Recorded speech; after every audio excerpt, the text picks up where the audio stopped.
And we are live. Greetings, ladies and gentlemen. My name is Renegade Operative, and welcome to the Prevalent Evil Contagion podcast, the show where we discuss all things related to Resident Evil. I am here with a couple of zombified guests. We're going to go down the list, and we're going to first start off with Zamzara. Howdy, it's a pleasure to be back. It's very gracious to have you back, man, because it's been like quite a while, but I understand like things have been busy, so as we say, the old ship just keeps on going. So next up we have Yeet. Hello, I haven't been on many of these, but I am happy to be here. Next up we have reinvented. Hello, it's wonderful to be back again. Next up we have Mousely Graham. It's just spooky. Spooky, introduce yourself. Hello. It's been a while, but what's up? It's been a while. She's been with us on Lethal Company and has been getting killed with me on those recordings, so they've been pretty fun to listen to. And next we have a new guest here, Empress Rogue Red. Introduce yourself. Hi. God, it's my first time here. Empress Rogue Red. I'm actually a VTuber, and like I said, it's my first time here, so to everyone who's here, like truly experienced and really great people, please be gentle with me. Oh no, it's fine. Not that way, you know what I mean? It's fine. Like, I remember my first podcast, I was just green. I didn't know what the fuck I was doing when I was on my first podcast. I'm not gonna lie, I was kind of nervous around people. I was like, people actually listen to these, and I had the same fever. But eventually you get used to it when it's like a cool panel, cool guest. So you got to kind of ease into it. But I'm gonna go first with this. This is about the best and worst Resident Evil stories and the best and worst Resident Evil levels. I segmented all of mine into 5. I'm going to start off with the best first, and then we'll go to the worst stories. So best stories within Resident Evil. I'm going to say RA2 and 3 is at the top for me. I kind of put them together. I know it might seem like cheating, but hear me out. It is about the Raccoon City outbreak. Both games, so it's a lot of lore there, how people got infected with the water supply and everyone's turned into zombies, and you see Claire and Leon coming to the city, new characters, completely overwhelmed by this outbreak. Then on the other side you have Jill, previous STARS member that you all know and love from RE1, trying to escape when there's this big hulking ugly piece of shit chasing after you, which is the Nemesis. And it's, again, they get the inspiration from the Terminator. It's all cool where he's just constantly chasing her down. There's like no hope in sight, and then eventually it culminates into them blowing up the entire city, giant repercussions. As I was saying, big incident with the Raccoon City outbreak and the whole city being destroyed, and it really just led to a lot of court finding documents, characters exposing each other, because Wesker goes on to testify against Umbrella in court, which I never thought would happen later on, but it does. So it's a lot of cool stuff that happens after the fact. Big event there, so I think it's really important. Then I'm going to move on to Code Veronica, a huge plot where we finally see the return of Wesker and how he's integrated into the story. This is also Claire centric as well. So Claire's like going around and trying to find her long lost brother, Chris. She ends up getting captured, and it's her struggle to get off of Rockford Island. She finds Steve, and they have this sort of connection with loss, pain, and suffering, and then ultimately we see what happens to Steve later on in the story, and then we see the whole crazy family element with the Ashfords, which is probably some of the most messed up, taboo stuff of the series. Especially with Alfred and him going crazy and insane to the point where he is so alone that he decides to be just like his sister and dress up as her, and then he's just absolutely crazy. So this story has a lot of strings being pulled to make it work, and it's just crazy enough to do it. Like I said before on previous Resident Evil podcasts, I'm not really too big on Code Veronica as many people are, but the one thing that I really liked about that game was the story elements and the personality and the trials and tribulations that it had. Next up is RE5. This is the end of the Chris and Wesker arc in terms of their rivalry so far. So what you see is them going to Africa, and there is a lot of victims there from, you know, the virus and the plagas infecting people. And I think RE5 is where a lot of people don't give it a lot of credit for having really great lore building and storytelling. They just sort of pass it off as, oh, it's just the Resident Evil 4 clone, but they told a lot of cool hero determination with Chris. They told a lot of story with Sheva, how she wanted to basically, she saw her people get infected throughout this region, and she wanted to make a difference in the BSA.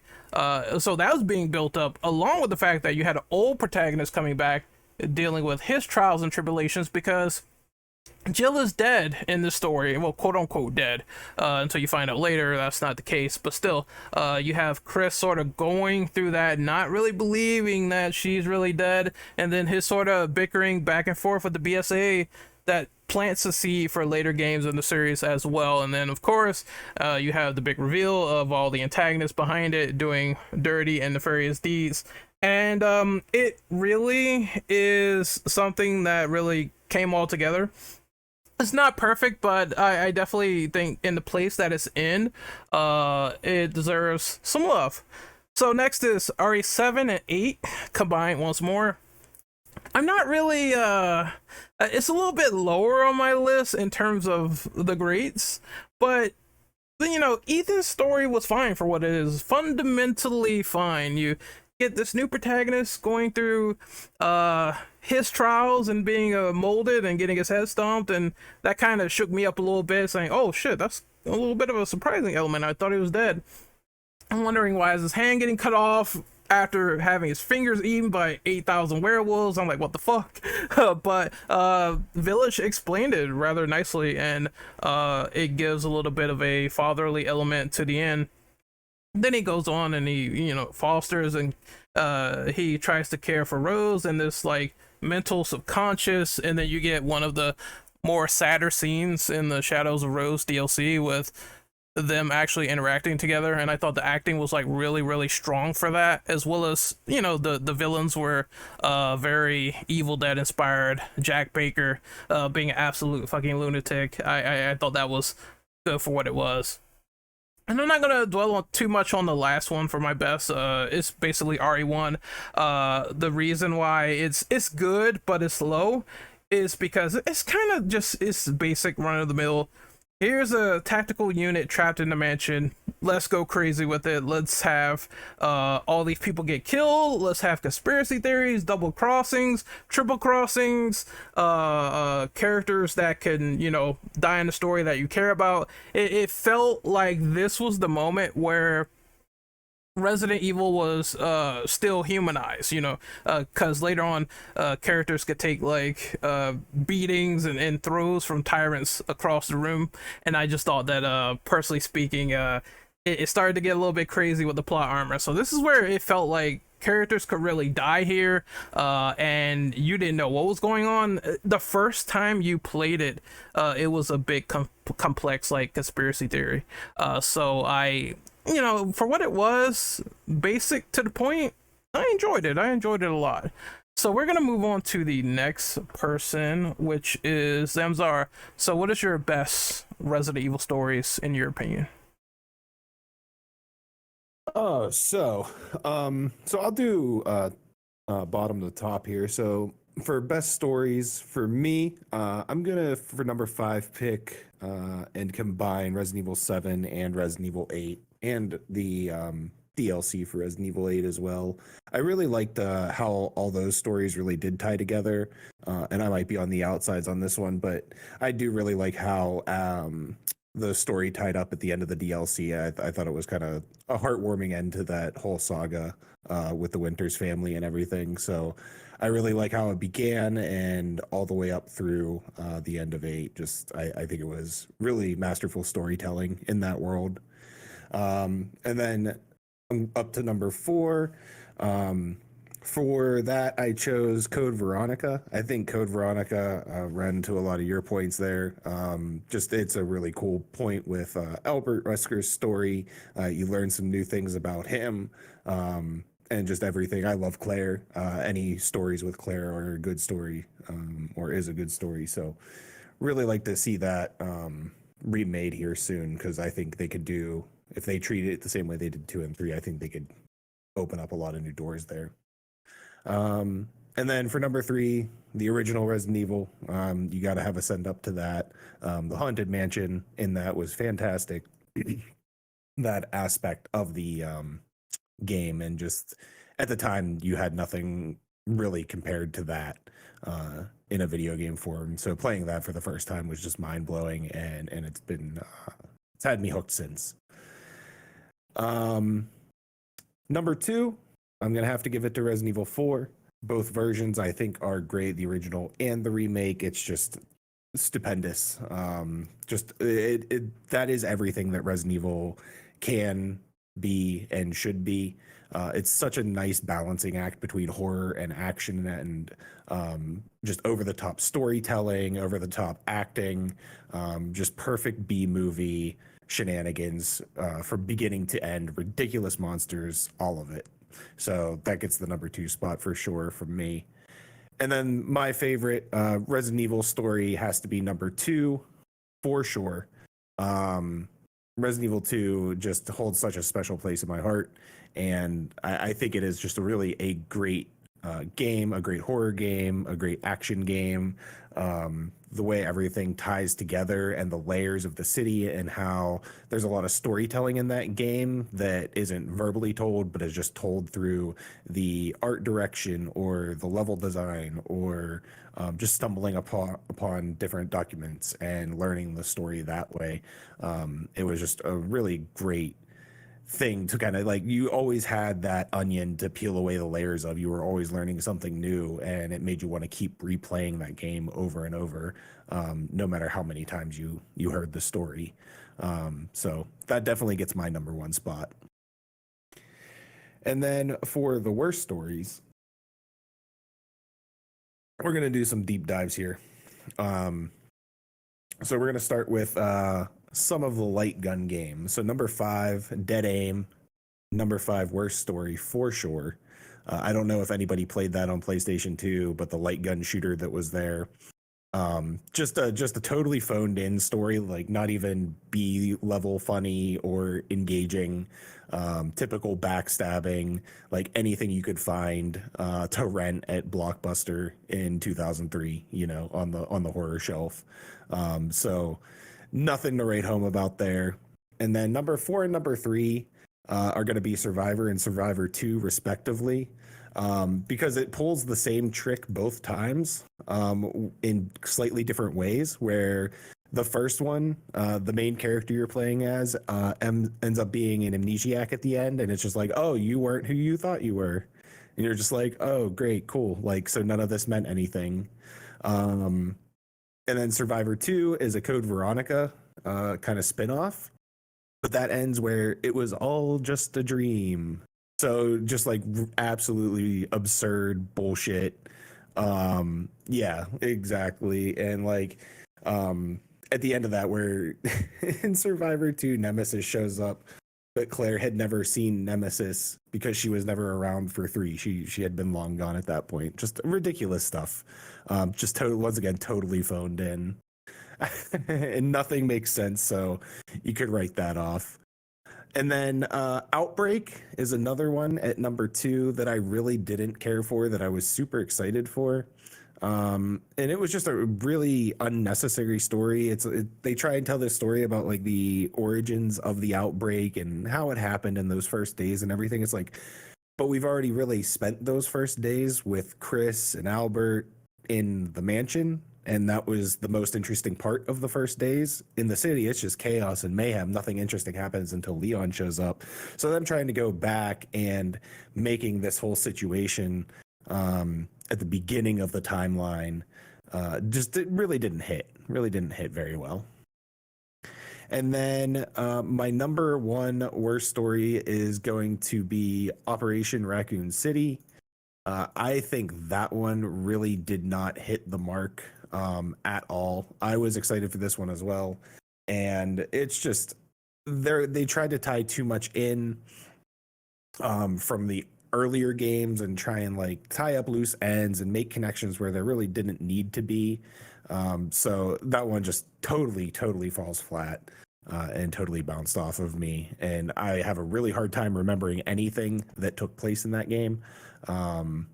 So yeah, that one is my number one. That's a very good list, and I totally agree with you on Gun Survivor 2. When I saw Nemesis like pop up, I was just like, what are we doing here? Like, she's never seen Nemesis. This makes zero sense. I don't like this whatsoever. But then again, at least they're so obscure. Well, people know about like Survivor, but at least they're so obscure that lots of people just do not remember them whatsoever. Thank goodness. Thank goodness. Thank goodness for that. So, Ren Ben, I want you to go next on your best and worst stories. Okay. So I kind of was like, I had a little bit of trouble deciding. Best was actually way easier to do than worst. So I'll start with best just as you did. But I'm going to follow what Zamzara did, and I'm going to go from 5 to 1. So for me, for 5, I put as the first Resident Evil, because that's what set up everything. It introduced some of our favorite characters. It introduced our favorite villain, my favorite villain anyways. And it's a game that I find myself going back to over and over and over, and I find out new things each time I dig a little deeper and actually like read a little bit more of some of the lore and tie it in with other things that have happened in the series. I'm like, oh, this makes more sense now. Oh, this is cool. This is where this got set up. This is where that got set up. And so being able to go back to the story and constantly feeling like I'm getting more is one of the big part of the reason why I put it at 5 as well.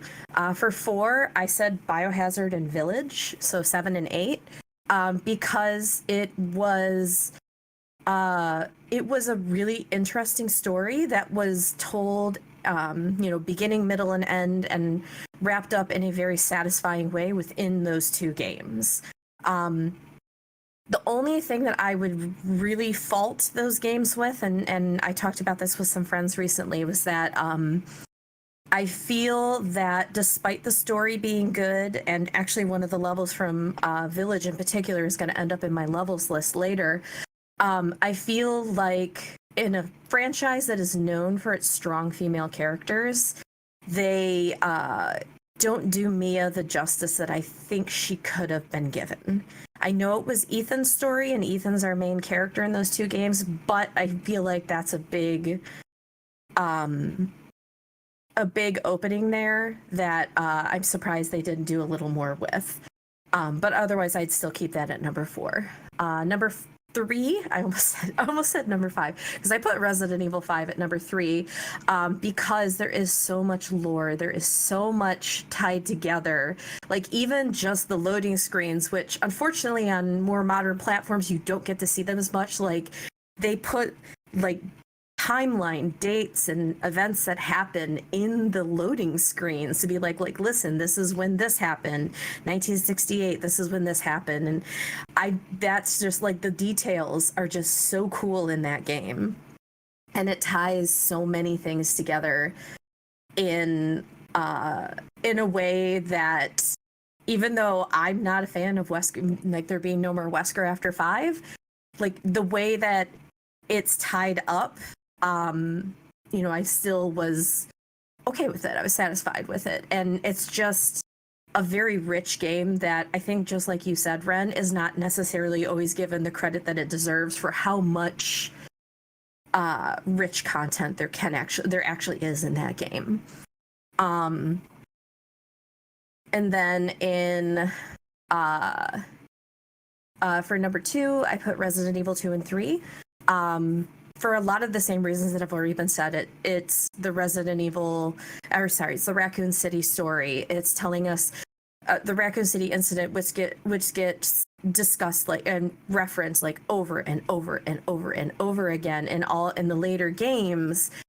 That, you know, when they talk about, we're like, oh, okay, we know what happened. You know, that's it. And so much happens. We meet so many beloved characters, so many, like so much happens in those two games that it just not doing a very good job describing it, but also like I said, you guys have covered a lot of the really good points already, I think.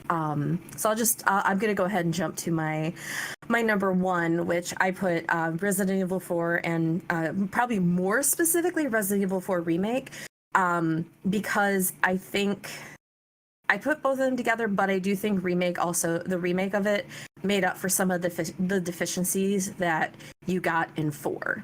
In the original 4. And the reason I put that at number one is, for me, I liked the story the best. I like, you know, how and I, as you can probably tell by what I've been saying, I'm a big fan of tying things together, especially loose ends. And, you know, finding out, trying to think here, lost my train of thought. I'm not quite sure how to put into words, but 4 just seemed to have all the pieces that I would look for in a really good game. Good story, characters are awesome, the settings are magnificent, especially I would say in the remake in particular. Like, they got such a good beauty lift in a sense, and there's more authenticity given to it. One thing that I'll kind of touch on, and when I get into, which actually kind of ties into my worst stories, is the way that they treat what was I going to say? The way that they treat the relationship between Krauser and Leon, I like quite a bit better. I probably should have actually just said remake was my I probably should have just said Resident Evil 4 Remake was number one, because I do like both games, but Remake definitely, like I was saying, you know, made up for some of the deficiencies that the original had. But anyways, I think what I'll just do is I'll jump into my worst stories.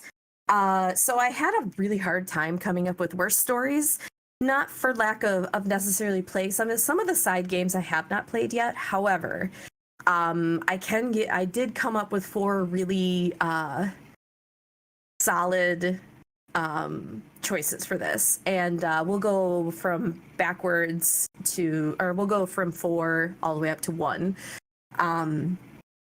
So for me, I put for number 4, I actually put the Umbrella Chronicles. It's partly because the stories were a little confusing for both that and Darkside Chronicles, because they essentially retell some of the stories that we already know. And what I didn't like about it is it kind of changes some things, and I didn't like that, because I was like, well, no, but I know it happened like this in this game. Why are you now saying it happened like this and that? I didn't like that kind of just like retelling of things, but for a reason that didn't really, like, for reasons that I couldn't quite figure out why.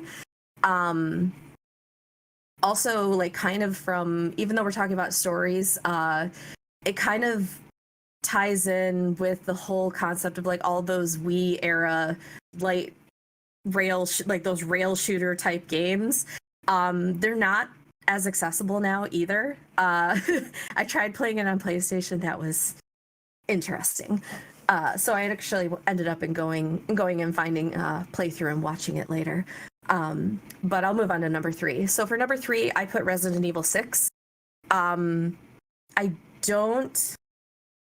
I think the reason why it's not higher is because I actually did enjoy the story it was trying to tell, but it was too ambitious. It was too much going on. I think there were other ways they possibly could have gone about it, or even had like a way of suggesting how sorry, one moment. Okay, sorry about that. I wanted to mute because cat was being cat behind me. The story just felt disjointed if you just play it like, if you just start from land and go there. But if you play it in a different order, it's going to be, I think, a little more engaging and exciting. For number 2, I put Dark Side Chronicles, because kind of a lot of the same reasons as Umbrella Chronicles. Retold some stories, added things that didn't necessarily make sense, or changed things. Like, I think if I remember right, actually, they're kind of Dark Side Chronicles and Umbrella Chronicles are blending it together a little, but I think at one point they have there were characters that met that I couldn't remember if they'd actually met. And also did I mention that this ties in with Resident Evil 4 is my big beef with Dark Side Chronicles was it told the story of how Krauser and Leon met, but I feel now like it could have been like I wanted to just play that story in Dark Side Chronicles. I wanted to just play that and find out that story. I didn't want it to be interspersed with like rehashing everything else that happened in Resident Evil 2, and it kind of disrupted the story. And then for worst story, I hate to pick on this game because I think it is a great game. I have a lot of fun with it, but I think it's not a good remake. I think the worst story, I put Resident Evil 3 Remake, because so much got cut, because I feel as though as much as that game did very much make me absolutely adore Jill Valentine, I feel like a lot of things in that game and that story could have been treated with more kindness and more insight into what the original did. And so that's why I put that one at number 1. Yep, so those are my picks. Spooky, it is your turn. What is your favorite Resident Evil stories, and what is the least favorite for you? Okay. All right. So I don't have like a whole 1 to 5 thing. I'm just gonna. This is in no particular order because that's just how I am. I'm sorry, but this is just in no particular order. So I'm going to start with Okay. We're gonna start with 4. Okay. So get 4 out of the way because I think I have the most to say with that one. Well, so first off, the original 4, it was the first Resident Evil I personally started to play, so I might kind of have a little bias on 4. So apologies on that. And plus, I am a big sucker for like kind of like bad B movies. So, and OG4 has really was hitting those vibes for me. But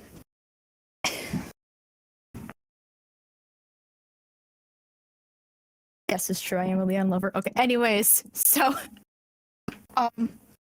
but both with original 4 and 4 remake, and how it like it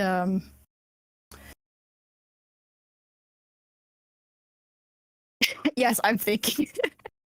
My apologies.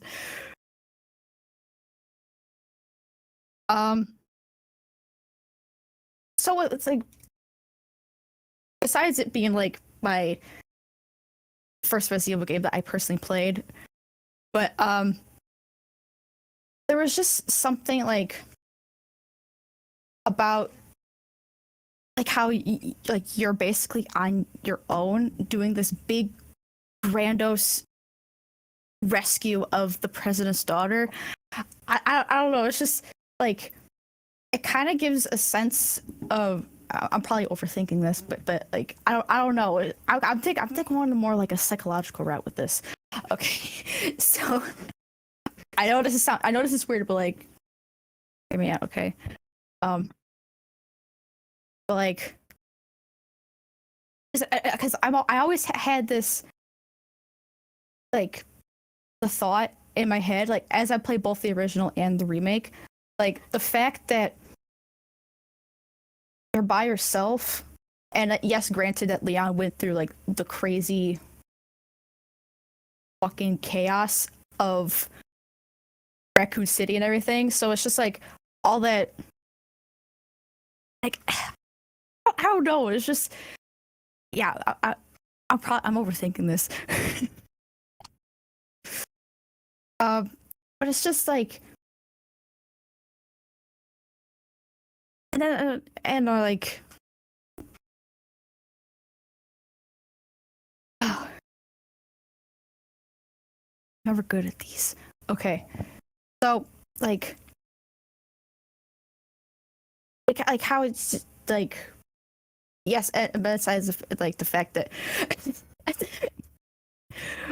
like it is like a good old try to action story, but like just like the small little things that adds to it, you know, with like the reminder of like the instance of Raccoon City and how it like it has been mentioned a couple of times, like how it all lines up. So like I guess I'll put 2 and 4 together. So because I like 2 and 4 very much, and how it just kind of just perfectly like lines up between like the years between, and how it just like I keep getting distracted by looking at Discord. I'm seeing all the chat. Okay, but so like how it just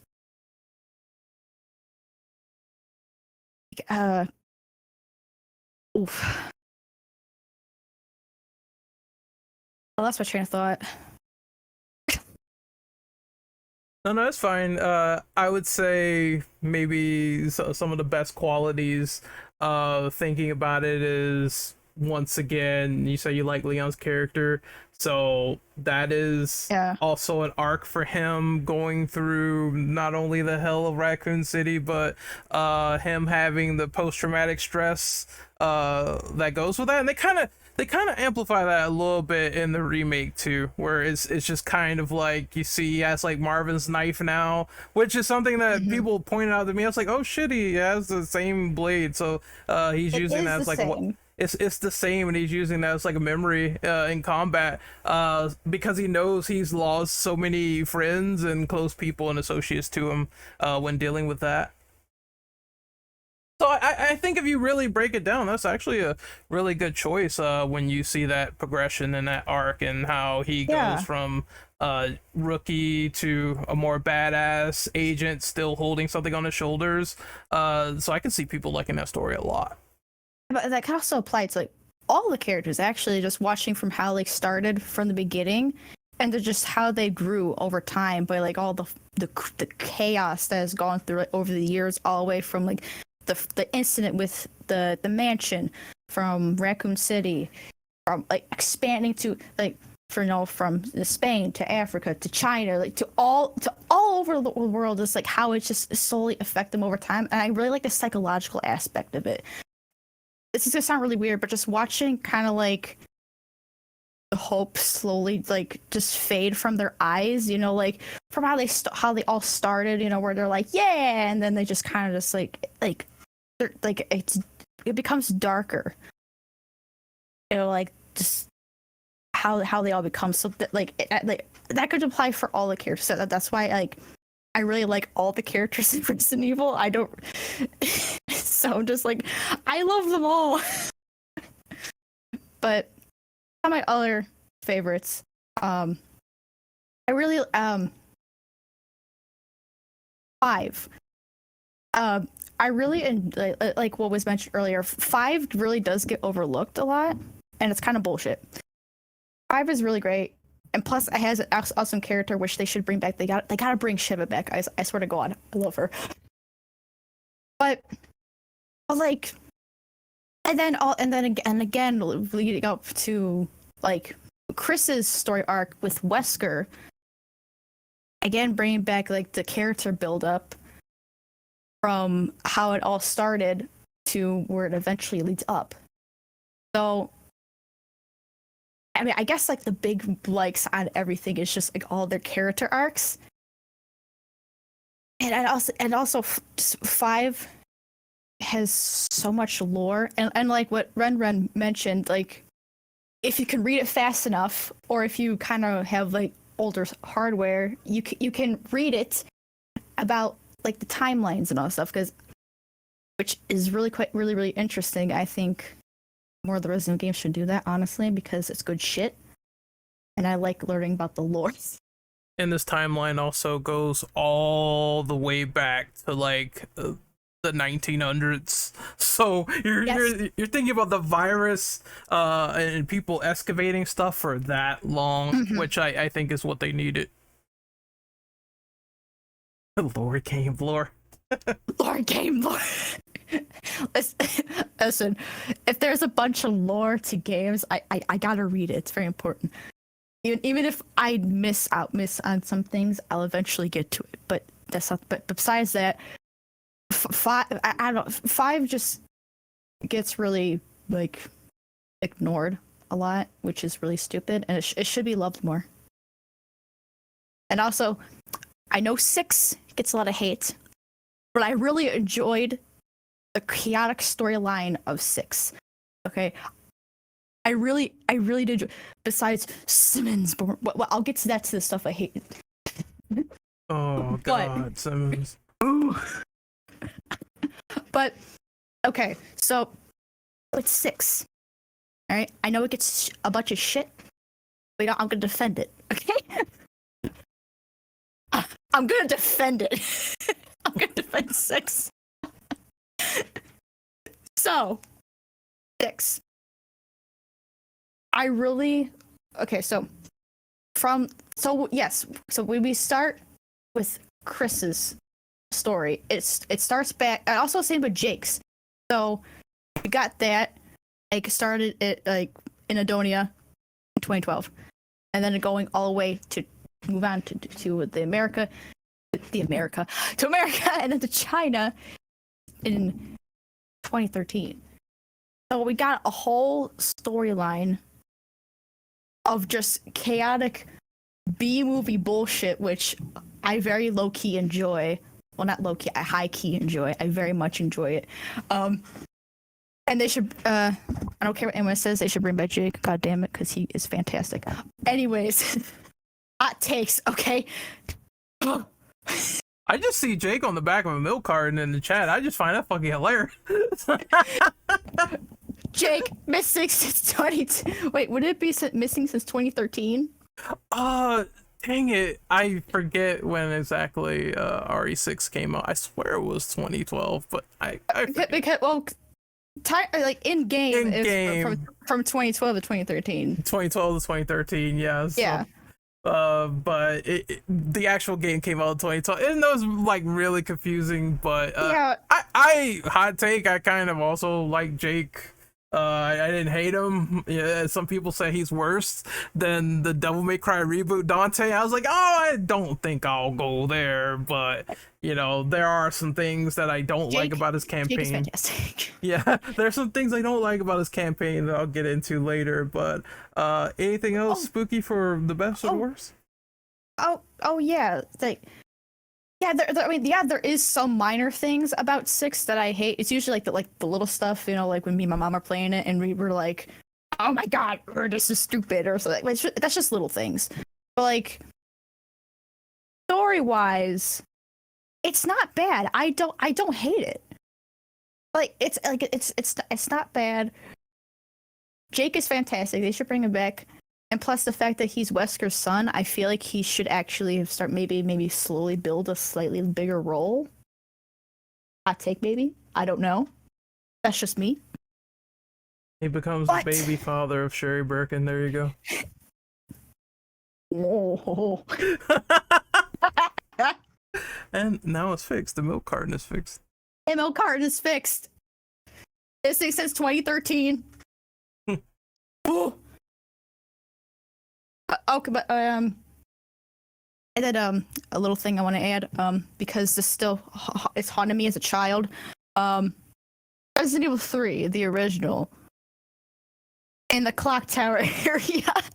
I knew he was jumped through the fucking window going down those one set of stairs. Or maybe it was it wasn't in the clock tower area. Maybe it was in the. It's an I can't RPD. remember. Yeah. I got replay it again. It's been a hot one. But I knew he was gonna jump through that one fucking window, and then I was like, okay, he hasn't done it yet. Okay, coming down the stairs, down like nearly towards the end of the hall, and then haunts in my mind as a child. I knew what I wanted to type in the chat, but I'm not going to. I was like, if we talked about games that make us shit our pants, that'd be number one. Yeah, playing that as a kid, playing that as a child, I'm like, whoa, no. But that's just a little thing. So, the things I don't like. Simmons. That's it. Simmons is the worst pick for a storyline. Well, Simmons. I can kind of see that one actually. We've ranted on the RE6 podcast long on Simmons and why. Well, I mean, the fact that he blows up an entire city to impress Ada Wong is stupid. That's the worst thing. That. Oh. And also like from a gameplay aspect, okay, he should only be able to transform so many goddamn times. Like he goes from this fucking I don't know, wolf thing to some dinosaur thing to some weird fly looking fucker. Like, Jesus Christ, dude, you're a little dude. You can transform only so goddamn much, and it pisses me off, and it takes up like half of Leon's chapter, and it makes me angry because the first half of his chapter is fantastic. Okay, like the first half of Leon's, it's got the nice, good old school kind of spooky vibes, okay? And then you get to fucking Simmons, and it makes me want to kill myself. Like, I could go on about this all day, but literally that's actually like the only thing that I hate. Because like I really like, well, because I haven't played all the Resident Evil games. One kind of mainline game I have not played is Resident Evil 0. This the only thing I have not played. But all the Resident Evil games I've played, besides Simmons, I have like zero hate on them. Besides, like that's it. Like, I mean, both my mom and dad, they both said like, oh, Zero's great. It is hard, but my mom and dad like it. So they like, try it out and make your own opinion on it. So I got nothing on Zero. I know it gets a bunch of hate, but I got no comment because I haven't played it. But yeah, that's all I hate is Simmons. That's it. Yeet. What about you? What is your best and worst for Resident Evil stories? Start with best stories or worst. I'll start with best. At like, I don't know, this isn't particularly ordered. It's kind of ordered, but not. I'll just start with RE2 remake, and I think it was either that or 7, but I think it was my one of my first RE games as I got into the series, like nearish 7 and when 2 remake come out. And I thought it was pretty good. I thought it kept me captivated, especially I chose Leon A and then Claire B. And I thought the idea of a police cop going around and just trying to figure out, and then you have like a spy lady coming was pretty good. I liked Claire's Basheri, and I liked the whole like Chief Irons bit. Then that made me want to go play the OG, and I like the OG too, so maybe I could bundle them together.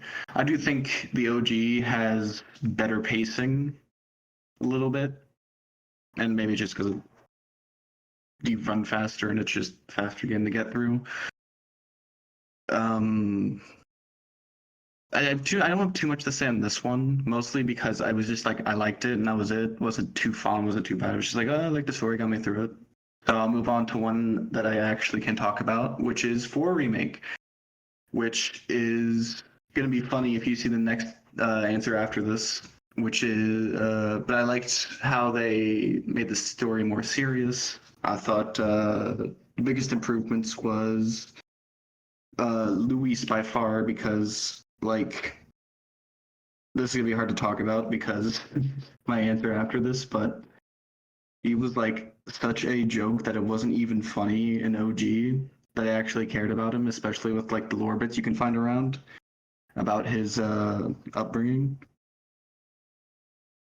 And then the Leon's, I like Leon here, but I feel like they kept the charm from him. Ada, I like her. Think she's okay. I don't know if I like her or OG better. Krauser is really iffy for me because it's like I like both dynamics in OG and remake, so it's kind of hard. It just depends on what type of mood I'm in. Because I liked how they like flipped the relationship. Because like OG, it was like oh, two equals, two rivals, and now it's like oh, mentor and like teacher, and that leads to a really interesting conflict. And this you might notice this when I go up to my top games, where I think RE stories are at their best when there's an emotional conflict between the main characters and the antagonist. And even though I don't think Stadler is done worse in this game than OG, I think Krauser is arguably better in the areas that matter. And this leads into my next one. Next spot above this is OG RE4. And this might be I don't know if this is a hot take, but I actually think the story is amazing. And by story, I mean just like having the player be invested going from place to place, even though it's like comedic and doesn't take itself seriously. I find that amazing. Like Leon's like, oh, I'm just gonna kick these people, and I just fucking find that hilarious, and it's just so charming and endearing in a way. It's like, oh, I'm just gonna keep going. And then when you get to the village and he does the bingo and you just get the title card, it just sets the stage perfectly. And there's where it's like it's hard to compare it to remake because like when you meet Luis, it's he's like an 80s man. He still has that. Where's the Rubicon bingo fucking get? But like I like Luis in this game too. I just think I cared about him more, at least his death and remake. But one thing I think 4 does way better than LG4 does way better than remake is the cutscenes. At least I don't know how to describe this, but like when they're tied up and you know that the guy with the axe is coming in, and like oh shit, what are they gonna do? Rather than him just coming in randomly, and 4 remake sets a lot more dread. And it's like oh no, it kicks off. Then you go meet the merchant, and that's like merchant best RE character. I think we can all agree on that. And then you have Mendez, which isn't really the most interesting character in either remake or OG, but he serves the purpose he does, and I think he's just an awesome like big tough guy that Leon's got. I think the transformation more in OG. And Salazar fucking castle part is amazing. Fucking. And then your right hand comes off. Like fucking every single conversation in this game, even if it is not serious, it is so fucking engaging. Like, writhe in your cave to torment, my friend. It's just like, oh, just like, and like, I will say, like, story-wise, you want to talk about like gameplay story and like going from, I guess like was an environmental part, but like. There is one big issue with this story that prevents me from putting it higher, and that's the island section. And not because of the gameplay, forget the gameplay, the actual story of the island is like so bad. Like in other ones, it's like, oh, Vertigo, you see him the entire time, U3 just fucking appears out of nowhere. And that's something I liked about Remake did more. It's like, oh, you have Descendant chasing her. But no, U3 just comes out of nowhere. It's probably the most forgettable boss in the game, and people fucking like probably forget him half the time. And it's especially because Krauser comes right afterwards. And the ending is pretty good too. And yeah, I think that's it for 4 remake. I mean, not 4 remake, OG4. And here we go to number 2, RE1 remake. This is a bit weird for me to talk about because the story itself is kind of bare bones. And it doesn't, like, it actively doesn't have a lot going on for it. But I think I said earlier, but like I think what makes it work so much for me is that it being fixed camera angle helps a lot for the story for me, because it's just like this whole murder mystery mansion, as everybody said, but the fact that they tied in a very like tragic family story about, and if you hear me talk about this, you probably guess what my number one is. But just having like, oh, Lisa and you see her, and then what also is that makes it better than one, because it's like it's one of the best things people keep talking about in the story too. But also the fact that like you have, okay, I'll say one bad thing right now. I think the story is a bit weaker in Chris's side. I feel like Jill's like more of the main one, or at least the one that gets like more emotional because of Barry. And even if it's a bit comedic, I think it still pays honors and is somewhat serious. But when you get down to the tomb, I actually think that was one of the first times like an RE game actually made me like one of the times ever an RE game has actually made me sad. Yeah, better because you get the Jill sandwich line. Well, nicely into a sandwich. But also I need to say one thing. The fucking RE is like, to me, is like really good when it can manage like the cheesiness and the seriousness well. And I think it's also really good because of this. And then you have the ending escape sequence. And then you have the tyrant. Wesker, you've gone senile. Just something about running around, like the gameplay. I feel like I have to talk about the environmental design a bit, so I have to. But like the way it's a puzzle box is the story itself, and I think that's what makes this game so high up for me, because it feels like the fixed camera and the gameplay is like the biggest part of the story. And it's like, oh, go to this area, go to this area, and that is the story you're making. I know you could say this about like every game in the series, but I feel like it's particularly strong in RE Run remake. And I think this kind of segues back into the I'm not gonna say, but my number one RE story is RE7, and it was one of my first RE games. And before I'll just say the bad stuff before I go into the good stuff, because I think the good stuff is what makes this game probably the best story in the series for me. Bad stuff arguably is the boat section. I know most people hate that in like the mine section, but to me, I found it okay on the first playthrough. Like I found figuring out like how Evelyn came about, and it was like, but on replay, I guess it's kind of meh.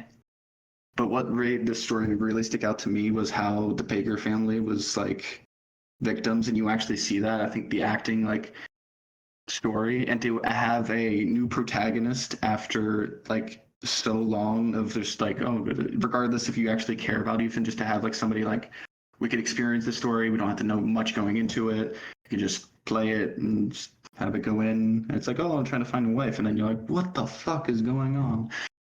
And then you realize, oh, this family got infected by this skull. It's actually really sad. And then you have this fucking Jack Baker going up to Ethan saying like, free my family. And then this is going to go into, but I think Evelyn is like one of the best villains in the series, and I think she's heavily underrated. I think she's arguably better than Wesker, and that's one of my hottest takes on the series, and that's because she's a child who doesn't know anything's wrong. She just wants to have a family. She just wants to have what she wants because she doesn't know any better, and that's bad. But like, I feel like, oh, I wish she could have actually had a normal life. I wish she could, like, and especially with the Rose DLC, and it's like, even though she's a spoiled brat, I feel like, especially toward the end, because it reminds, like, she like felt like one of the only, like, most of the text, oh, world domination. It's like Evelyn just wants to live, like, compared to like Wesker's like, oh, but like you can say this. I still feel like he's interesting as well. I still like Wesker, and like I still like the cheesy stuff, but it just feels like somebody just wanting to exist and like have a family despite like ultimately being the villain is like really, really like sad to me, especially with like 8 stuff. And I'd have putting 8 here instead, but I feel like 7 sets up 8's emotional bits, so I had to put this up there before it. And the DLC too with Joe and Zoe was also really, really interesting, at least to me. and then having him versus Jack, even though if he came out of, like, you could argue like, oh, a lot of stuff like Joe just comes out of nowhere, like there's nothing and he just punches Mold, like you say, oh, the story's there, but I just fucking love that. I just think it's having like trolley difficulty stuff is a bit funny, but I love dumb shit like that where Joe Baker's like, I'll beat you moldy motherfuckers with my bare hands. It's so fantastic. I just love B movie horror cheese. Like, it's just literally the best when the series just when it takes itself seriously as well, like yeah, when it takes itself seriously and when it takes itself unseriously, it's still like pretty fun. and then like Lucas, like all the main antagonists I like too. It's not like Lucas, I feel like everybody likes Lucas, but I felt but like seeing this goes a little bit to DLC, but seeing like Clancy and the victims and like them surviving, and then the only like story part I maybe not like is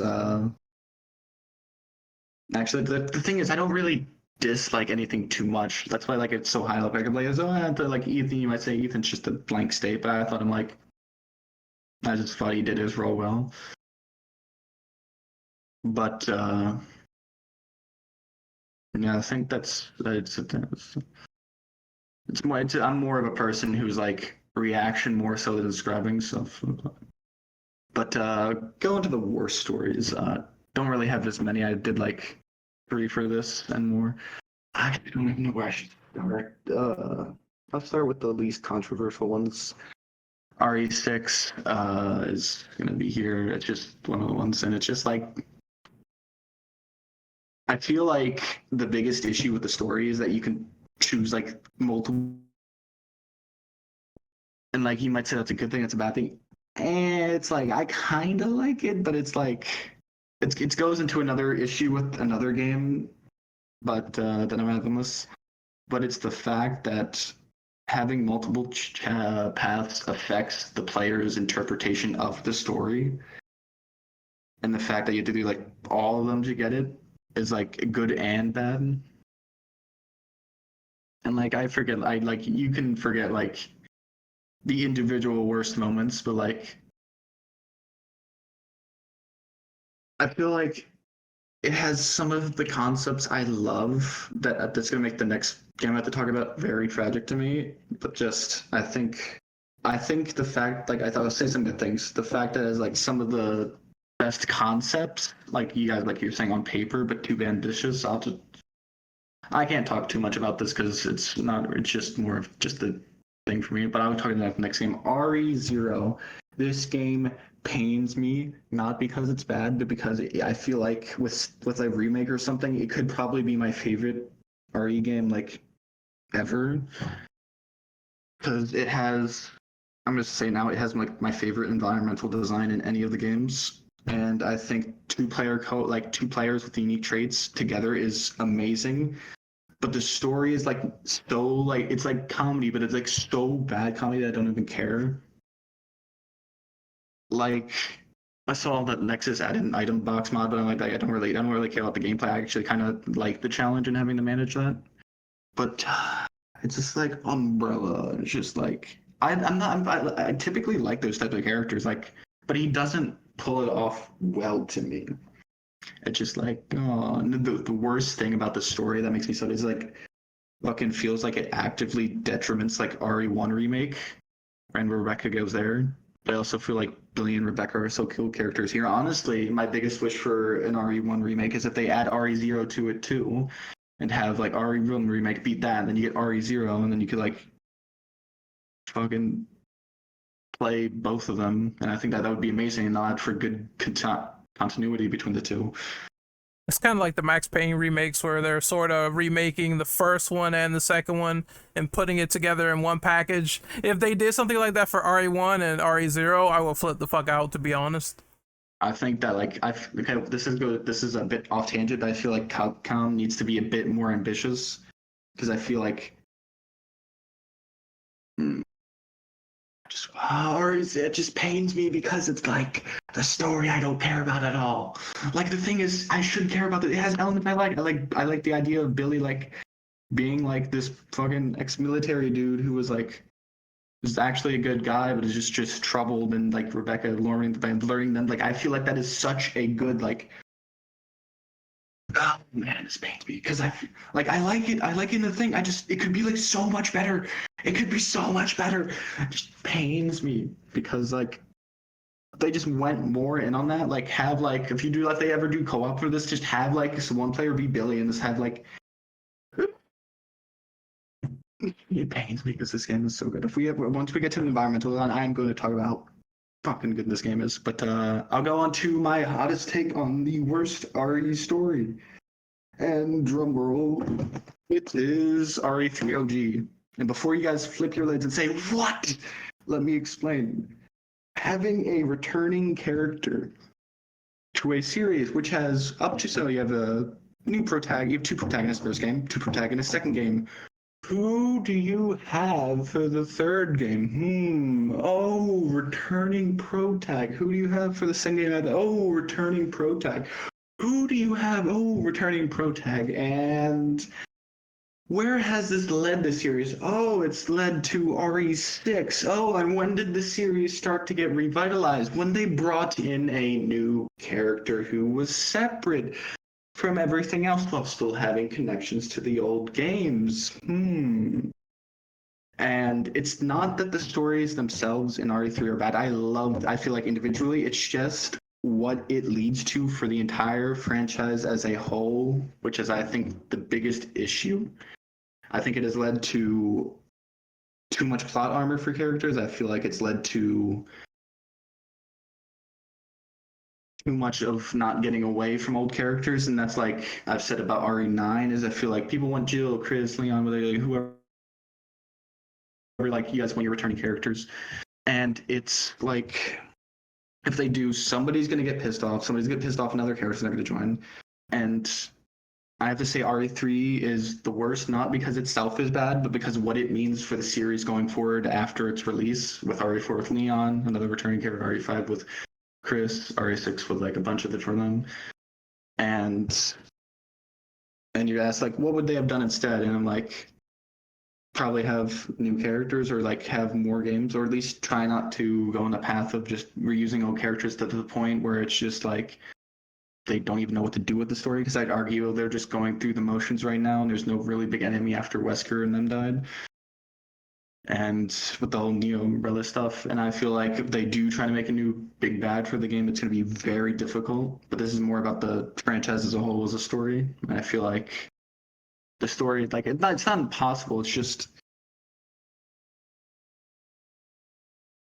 yeah, it's just that's the big issue I have with it. Because otherwise, I like the whole Nemesis and escaping the city, but it's more so just the overall like what it means for the series, because like other games you could argue are like have worse stories, but I feel like the fact that they are like separate, like maybe non-mainline games, but the fact that RE3 is a mainline game is like more impactful than vast majority of the other worst games, which plots that don't really like go on for multiple games, or just cut off in like one area, like Outbreak. Regardless if you like some of the plots, I know it was Zamora or Ren who said Outbreak, but like that, like those like they can be like separate plots, but like the fact RE3 is main just means that like the games going forwards are impacted by it, regardless if they have the retcon or not.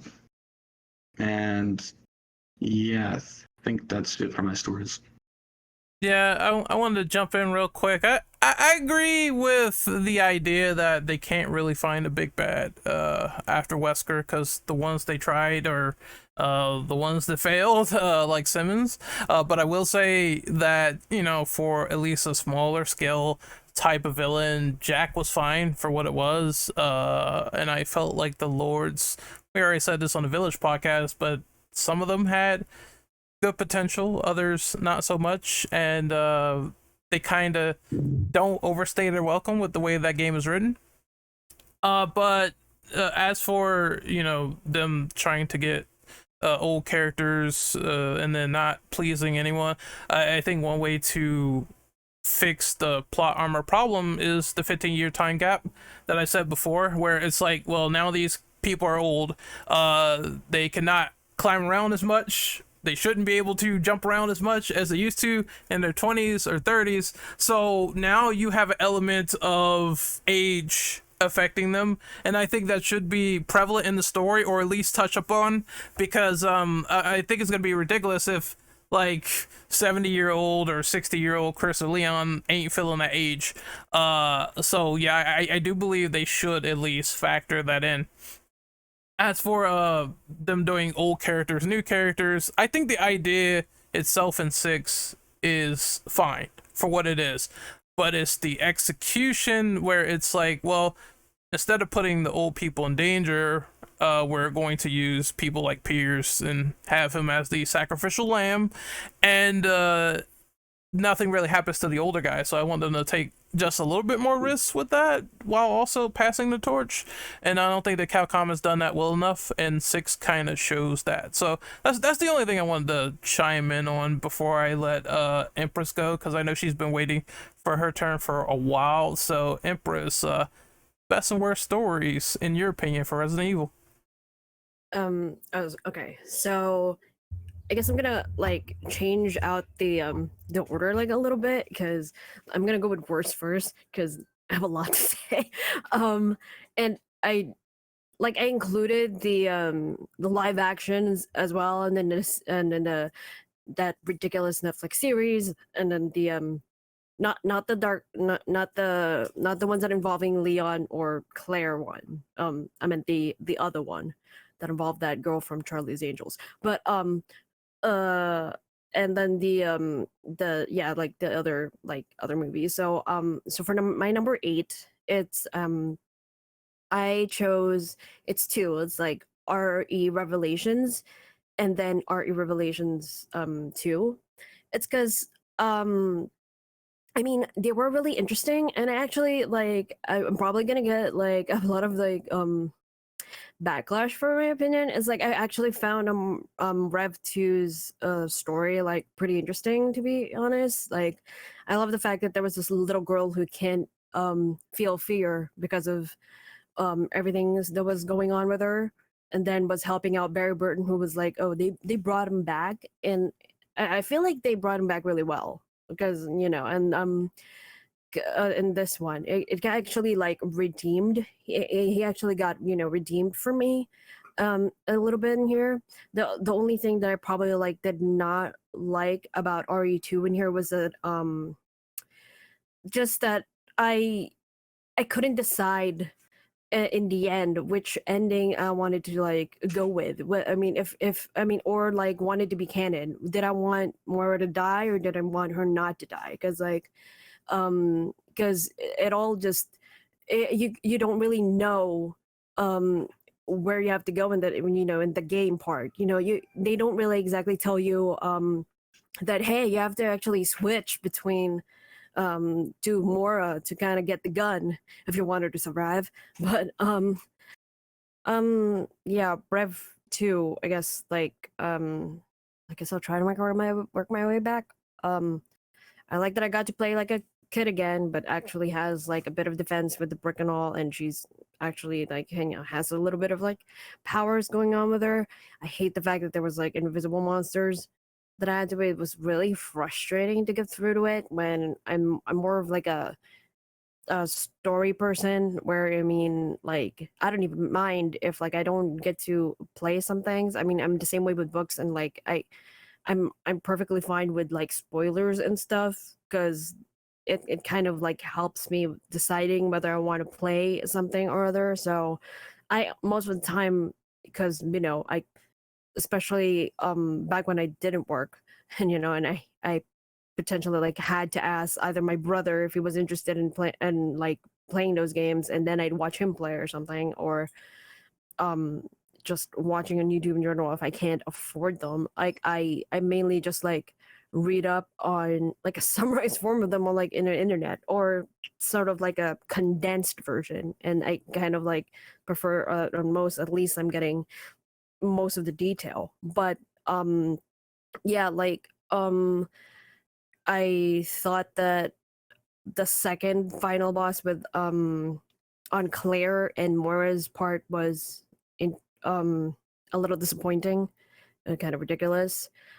And then for Revelations, I for that one with Jill and that other guy that she was with, and then with Chris arc, I kind of like, a part of me felt like it was just the entire game didn't really add anything. So sure, like, I mean, I felt like the the setting of it saved one game in particular that I will like mention later on, but it's like, I mean, was it cool and all, but I mean, I guess the story went about that way because I mean, it was like for a, I think it came out like a handheld before, right? So like, 1 second.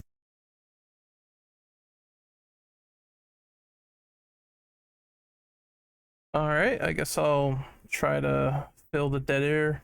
But yeah, at the end of the show, we're gonna do a little bit of a talk show panelist thing, so you don't have to worry about that. Welcome back. Yeah, hi. Sorry. It's just my dog Archer kept on pawing at the door. So yeah, so with like Revelations and stuff, yeah, like I thought that it was kind of pointless. It didn't really add much on it on the story, and like sure, like I think it was called Tergrigium and all, and I guess it was like mentioned again, but at the end of the day, it was like, I mean, I basically just played through it just to like finish it, and I don't know. I mean, probably not a lot of people would agree, but just that it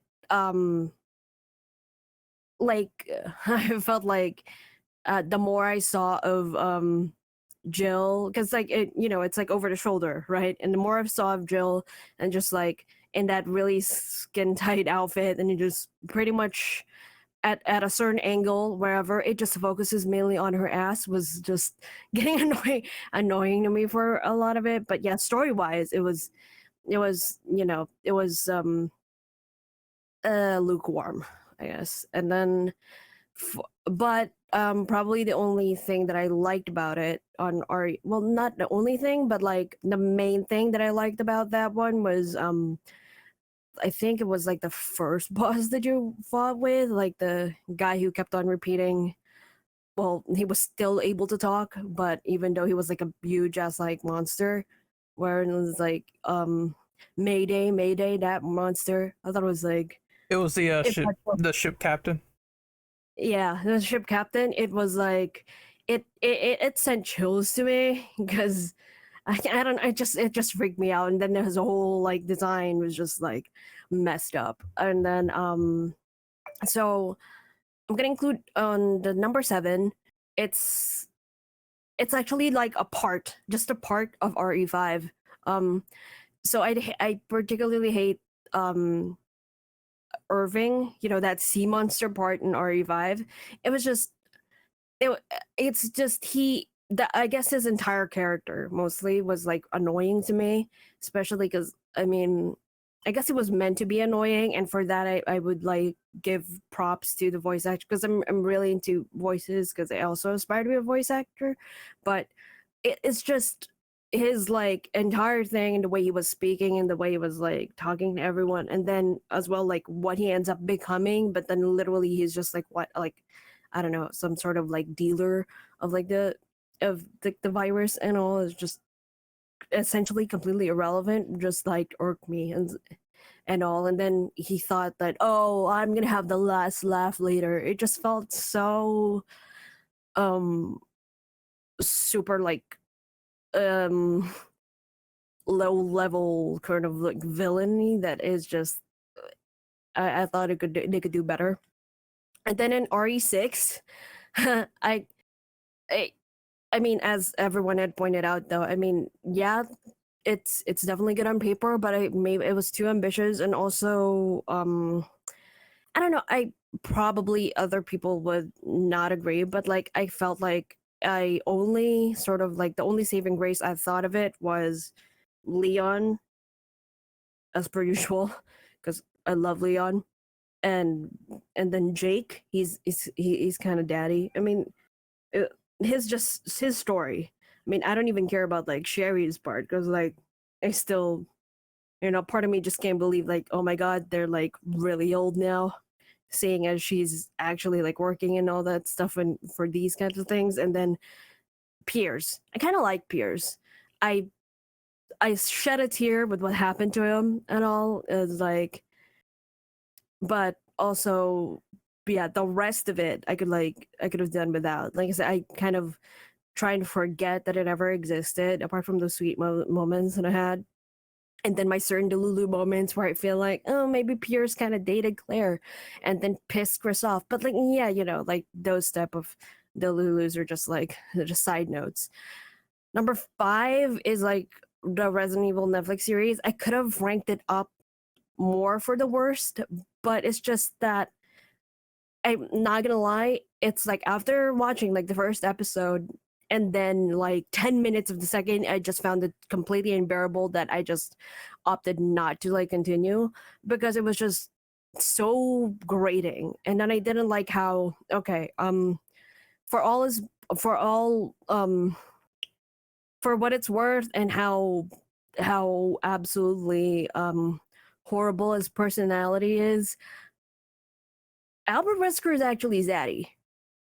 So the fact that you kind of like replace him with like a bald dude and all that stuff is just, and then it pretty much isn't like not even like a badass, but you just like little, oh, I'm a scientist, I'm doing this and da da da da, and it was just like, what is this?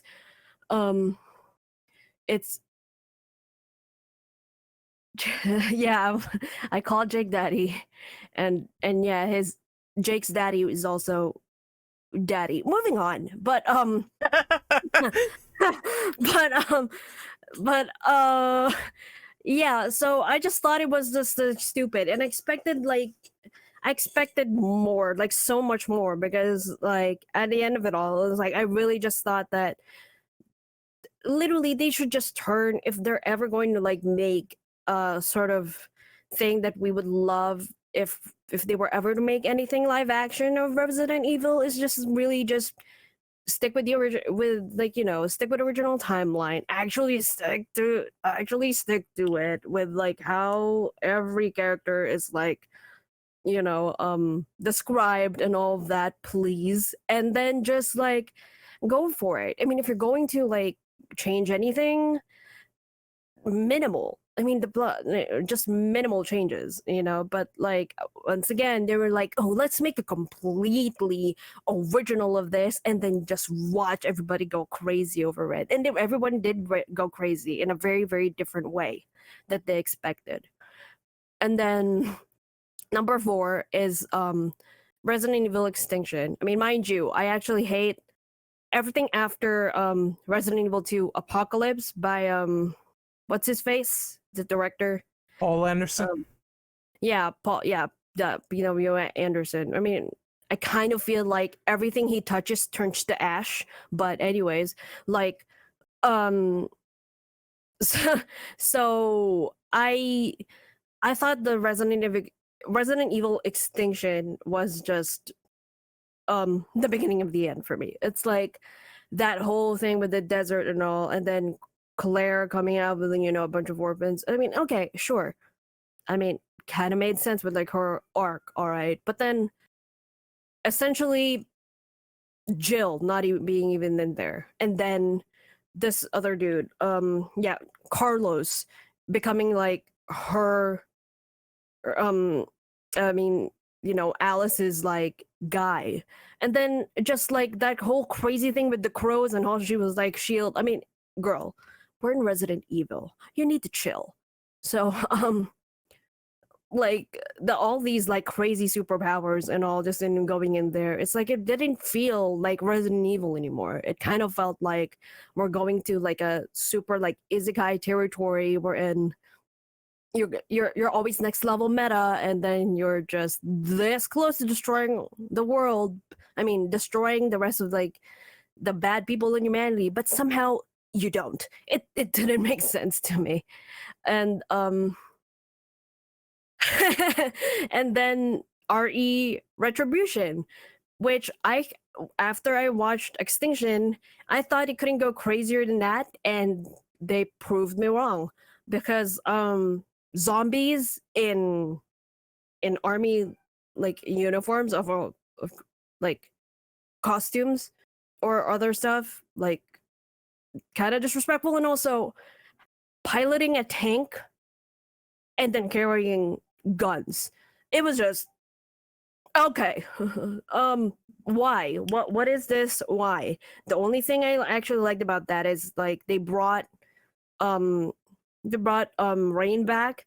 I actually like her character in that movie, but I actually like her, but like and then they did her twice, with the other one being like so strong to the point where she almost kills Leon, who was also an inferior portrayal. It was just, who even is this? And the only thing that was like pretty much like, I don't know, semi, not even close, I guess, but like something of relatedness to Leon is that he touches Ada's thigh, but he's kind of look like he's creepy about it. I mean, just no.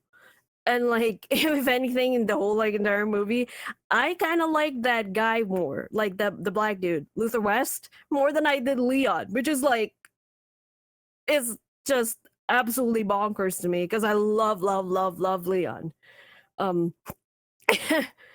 Yeah, it was so weird, but it was like the only thing that was I could find that tied up to Leon, like his interest with Ada, and it was portrayed in such like a bad way. It was just ugh. And then number 2, I kind of like put them in here together because I wanted to be 8, and I couldn't decide which one I hated more. But Welcome to Raccoon City and RE Final Chapter movie. The RE Final Chapter movie was just thank you for bringing back Claire, but where the hell is Chris? I actually like Wentworth Miller, all right? I thought it was like a really good choice, except for the part where it's so fucking obvious that that director could not get over Prison Break because they put him in a prison within a prison. It was just overkill a little, and also not very original, but yeah, like I mean, I didn't include that because there were some good parts in it. Well, yeah, there were some good parts with that one, but like with the final chapter, it was just like, oh, she has like a lot of clones, and then they all end up dead. Okay, and then oh, she doesn't have a power anymore. Oh, they brought it back on that other movie. If you can, remember, everyone else that she was with, they're dead, and then they come back, and then they have like a bitch trifecta with the child, and then with the Red Queen, and then the old version of Alice, and then a clone version of Alice, who the entire time we thought was an original. Okay. And then pretty much like they made Wesker really fucking epic in that last movie, which was in a movie before that, only for him to get incapacitated by a fucking door. I was like, what? That's not how you treat him. That's not how you treat him. Like, I mean, granted, that is like an inferior version of Albert Wesker already. I expected him to be way more attractive instead of that, but that's just my opinion. And also, no. Anyways, and then Welcome to Raccoon City. I expected a lot, honestly. And like, they brought me so high up, and then they brought me back down. So down I was 6 feet under when I was watching the entire thing. I was cringing. I already like when I was seeing, they were showing the settings first back then, and I was like, oh my god, it looks so much like Resident Evil 2. I'm just dying. And then he explained like, oh yeah, so it's going to be like RE2 and then Resident Evil 1. And I'm like, hold up. That's not even the correct combination. If you're gonna combine anything, it's RE2 and RE3. Because like literally those are like the close timelines together. They're happening within each other. Not RE1. What is this? What is this tomfoolery? I thought you said you. I mean, the director was actually even claiming like, I grew up with this. I know of this game, so I thought it would make most sense, and it'd be like more. It'd do more justice. Since I know of the game, I'd be able to bring it more justice. Yeah, with the settings, and then you fucked it up completely with like your casting too. Like, sure, Chris, all right.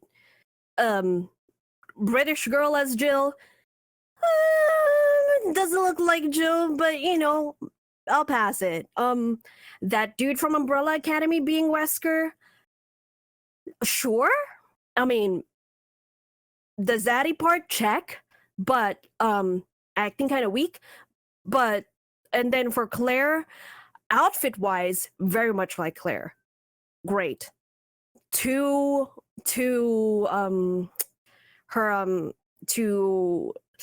serious for Claire, because and her whole thing was like she's an activist already. She doesn't become an activist until after. She's like a college student, my dude.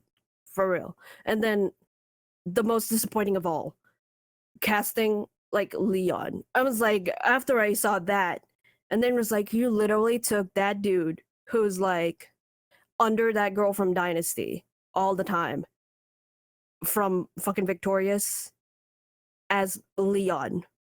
And the only thing you actually like succeed in showing is that he's drunk all the time. He's not even like that yet in RE2. But it was like blasphemy. It was just like, oh my god, what kind of train wreck am I watching, and why is it going to the Titanic direction in a huge block of iceberg and then circling back into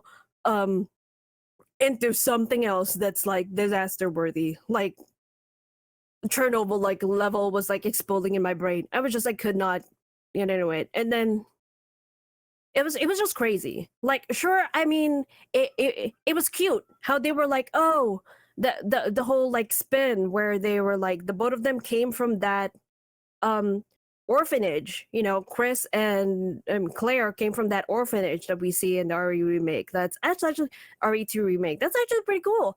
And then they were making off like, oh, Lisa knows her. Huh.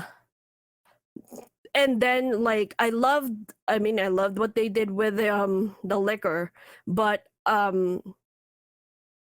anyone who's like ever played Resident Evil knows that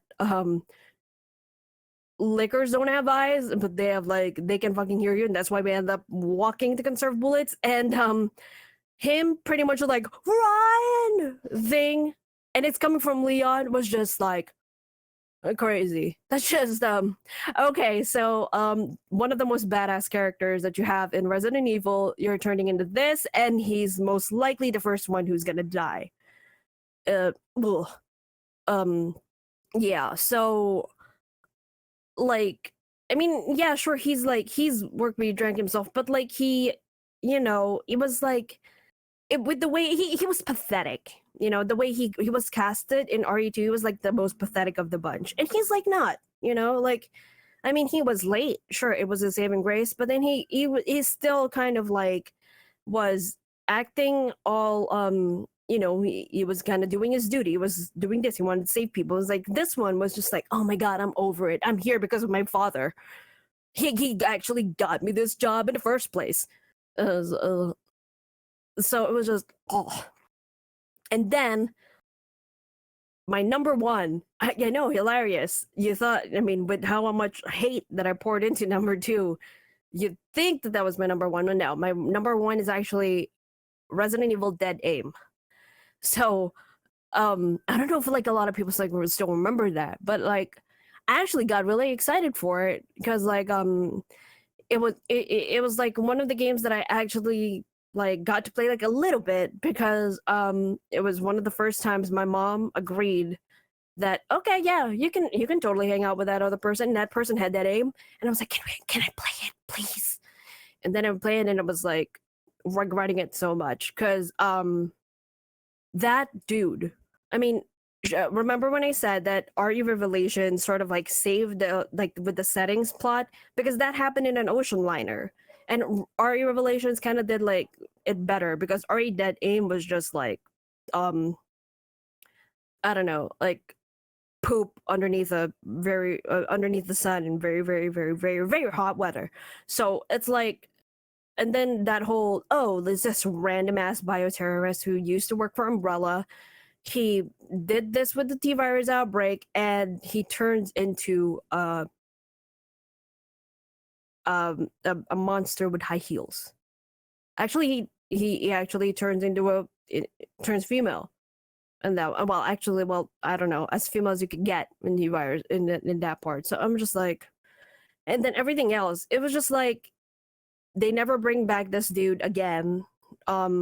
They actually like I think the whole I think it was like part of US Stratcom or whatever, his division. It wasn't even BSAA or whatever. It's just like we've completely forgot what it is now, like what his whole connection with everybody was, except for the fact that I'm actually an agent from by the government, and I was tasked to like go into this liner.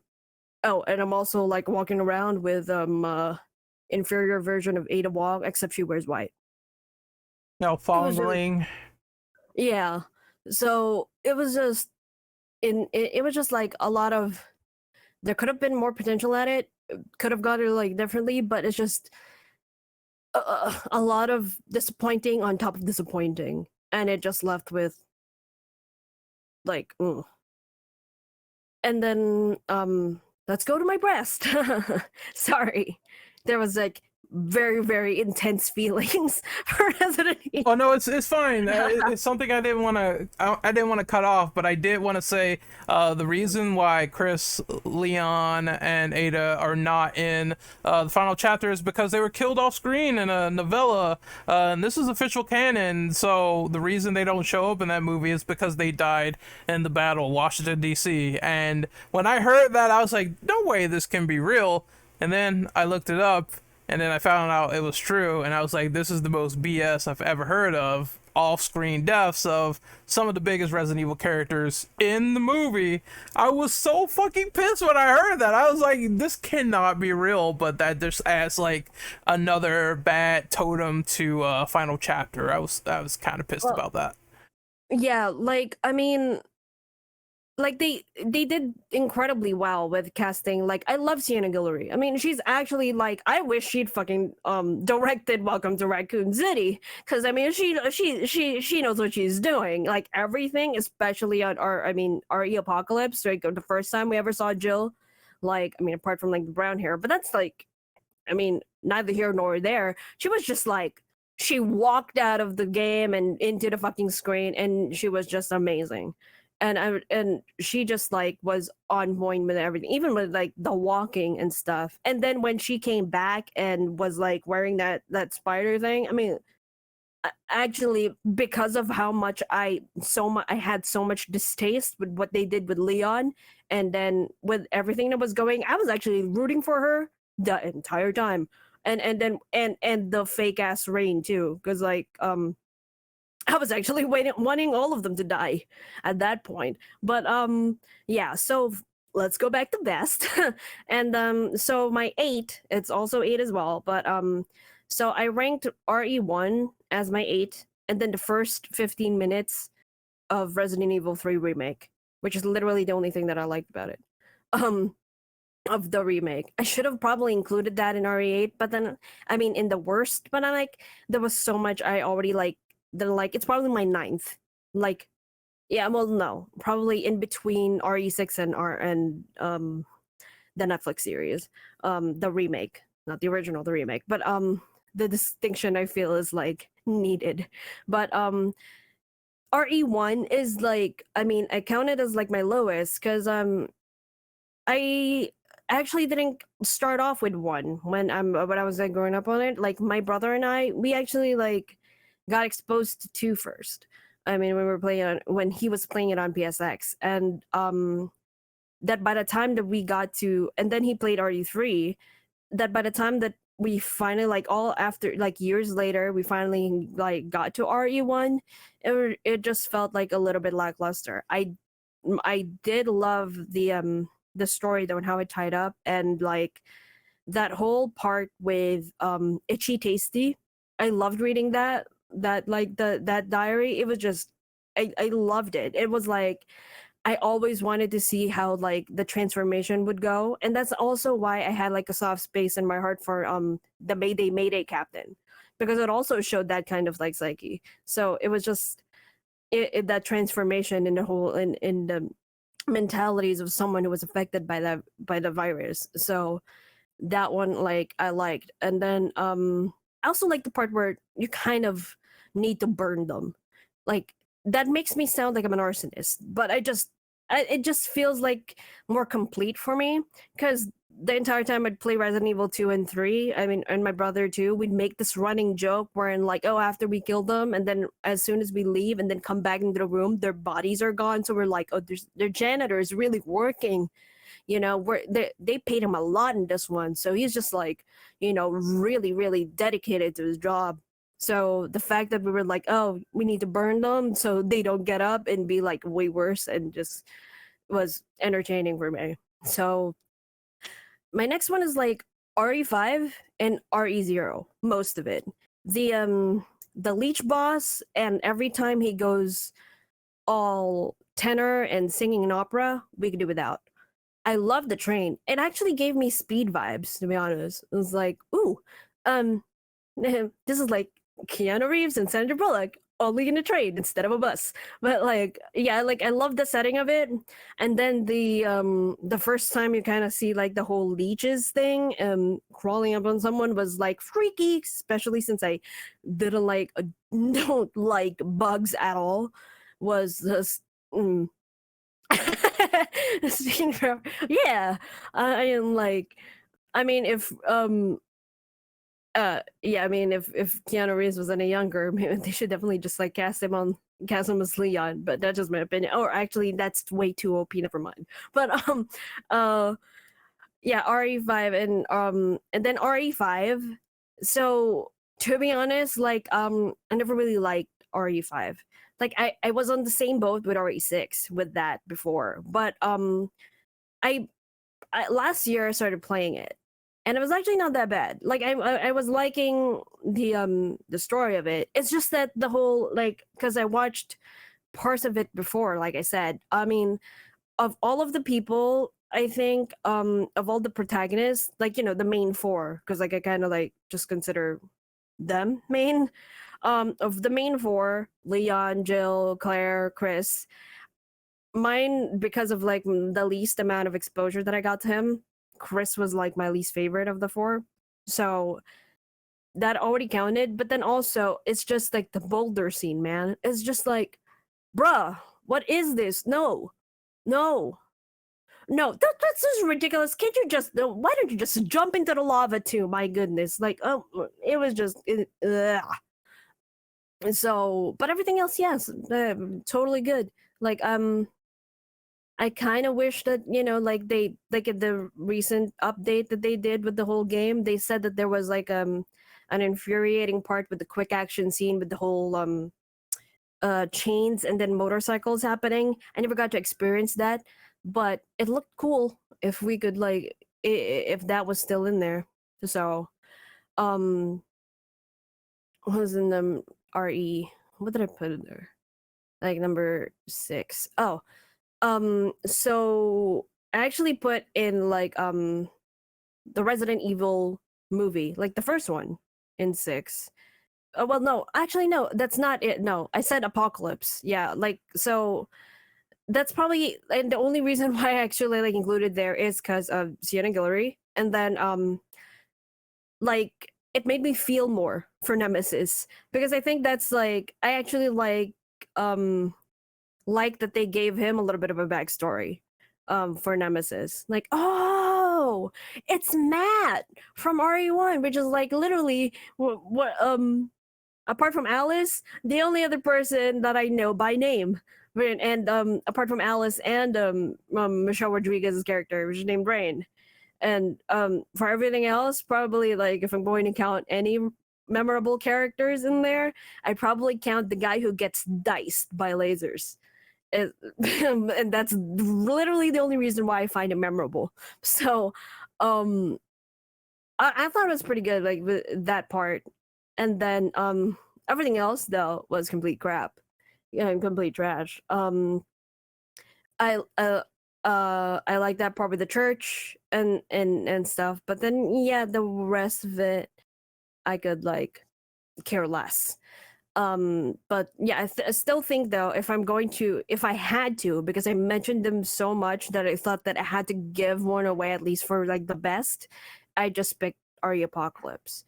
And then for number 5, it's RE Code Veronica for me. Never really got to play this like at all. I never got to, but I watched a lot of it. And by a lot of it, like I watched the original and then I watched the was it Dark Side Chronicles or original? Or the Dark Side or Umbrella Chronicles, but I think it's Dark Side. But that when I was like watching that too for Code Veronica, I was like, this is really interesting. I really, really want to play this because the twins were I just loved how messed up they are, because like I don't know, I just like to delve into the psychology of things, and I thought that their whole entire family is like really, really messed up. But but loving the fact that there was like so much history in there after all, and it's not just, and it didn't just like emerge from whatever it is that they were doing in Arklay Mountains and RE2 in general. I just thought that that was where everything began, but they were like, no, there was like there was an endless well underneath of that, and we're here at like the shallow end of the barrel. Sorry. I'll make it quick, I promise. And then for my 4th, it's Resident Evil Vendetta and Death Island, mainly because for Death Island they kind of did what I've dreamed of for so long that Welcome to Raccoon City had failed on doing, because like on Death Island they pretty much like, it felt like a Marvel's Avengers movie. It's like they brought everybody in there. They could have like brought a more powerful dude to like take down, but I mean, it was just, I loved it. I mean, I wished it were longer. And then RE Vendetta I liked because it was the first time I ever saw Leon and Chris actually like working together. I don't know if they've worked elsewhere in another game before together, but that's the first time I saw them like actually like in something together. And the John Wick scene that Leon was doing was just chef's kiss, and I thought that I just loved it, and it was just crazy. And they brought Rebecca back, and she was cute, and she was like, oh, she's actually a doctor now. That's insane. That also speaks to how really old all of them are now. RE7 and RE8 is now in my 3 because parts of RE8 I wish they could have like changed out, especially with how disappointing it felt. I mean, it felt for me that they brought so much hype for Lady Dimitrescu, only for her to essentially be like the first boss you take down. It kind of felt like a disrespect to the character a bit. Yeah, no, they didn't at all. Like they used her as promotional feature to everybody. Oh my god, look at her, she's really, really tall, she's really, really looks finesse, doesn't she? Oh my god, she's bringing the vampire vibe, don't you love it? She gets killed, she's the first one you take down. I did like how I like the baby part was just like crazy done. It was just like I was sitting at the edge of my seat the entire time I was playing it, and also that baby just solidified my decision to personally not have kids. But but yeah, like great job Resident Evil for having input on my life choices. But essentially the whole like arc with Ethan, it's like it made me cry because like I my like personally, I mean not to like bring down anyone's like mood. It's like my father's like I don't have my father anymore. He passed on like a few years ago, and like a lot of that has just like brought up memories and stuff with our playing RE7 and 8 that just like it felt real. It felt like real to me, and it's like in RE7 how he was like looking for Mia, and just like he was just thrown into this, and his reactions, even though like some of them were like yeah, I could tear apart my leg and then put it back in together, and I'm like this is just part of a Tuesday for me, was like a little but everything else, like his reactions to everything, as someone who's like never been thrown into this before and was completely just part of the common folk, was like I thought it was like really splendid. And also like the more I delve in and then realize that this family, especially after I played like the daughters part of the series, was just this family was actually like real and nice, except for Lucas. He's just he's crazy. I mean, he killed someone before already when he was like a kid, and I guess that's the only bad point of the rest of his family, that they could cover it up, but they were like really nice people and actually ate legit food. So it was just like, and yeah, and Jack too. It was just like it felt really really sad for me to see this like family just like minding their own business and all, just like getting torn apart and essentially just getting you know uh, all of this messed up on all of them. It was just heartbreaking for me. And then yeah, and then Ethan, I wish like I wish there was so much more for him. I mean, after I hope, literally hope that that silhouette of someone walking back was Ethan at the end of it, with as they're driving along with Rose. But that's just me, I guess. But I don't know. It's just that's just my thing, and I just everything was just like I loved it. I loved it really. Like the whole entire progression with Ethan as well, and then the whole coming back full circle and everything just made me I loved it. It was just like it was bringing what I loved with the Resident Evil like crafting of their lore and everything in their storylines back. And it was just like I felt like initially like, I was also grateful for 7 because Resident Evil was going downhill really, really fast. And I felt like, okay, one more misstep and Capcom's gonna go bankrupt. So Resident Evil, I feel like, saved them. And then Resident Evil 4 Remake is my next one. And then original, to be honest, because like I felt that I don't know, like despite the whole out of the blue plot line of like, oh, you need to rescue the president's daughter coming into play, it was just it felt like different, especially with the whole these people were like like they were kind of like normal before, and then essentially they were like all going downhill, and then just like they still have like a little bit of control and everything, and then like that, I don't know if people consider it, but like the ending credits of it where it kind of like was showing bits and pieces of what was happening as soon as they like discovered the plaga, or like was introduced to the plaga, was just I don't know, it felt immaculate for me, because like it was just it basically was also showing how the degradation of a person because of the virus or whatever it is that they've discovered was just so absolutely meaningful. And then all of the characters I felt were just like no one felt like they were just added there just for the sake, except for Ashley in the original. Because I mean, the entire fucking time I actually wish it would just die. Maybe if they gave it a great voice actors, which are like I absolutely am grateful for that they did in RE RE4 remake. Thank God. They didn't hire that girl back, but that other girl back. But yeah, and then it was cool. And the merchant is probably one of my favorite characters like ever.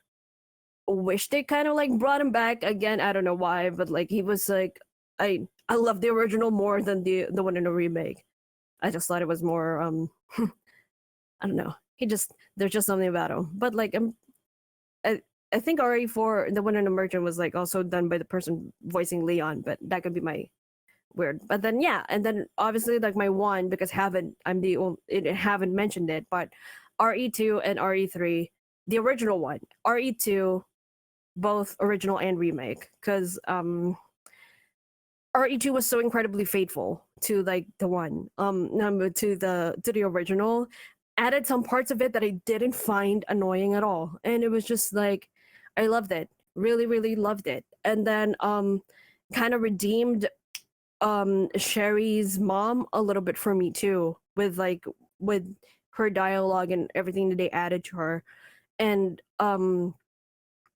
it was just it just felt really, really, it felt like masterfully done, and like what a remake I felt like should be. It was or what I found in RE2 remake, and then like yeah, the whole story of it all was just so engaging, so immersive for me. It tied everything together really well, and then this discovering like how it, again, like I said, it kind of was my introduction to the whole series for me, that by the time I got to RE1, RE2 felt like the beginning of it all for me. So yeah, nostalgia kind of like also played a lot with it. And then RE3 original, because yeah, it was the original one was really cool with all how your choices kind of like led you to a different path, but then also was like there was like a lot of things to uncover, and then there was at the same time you were actually seeing like the bad side of, you were actually seeing people that were hired by the bad side also like get screwed over.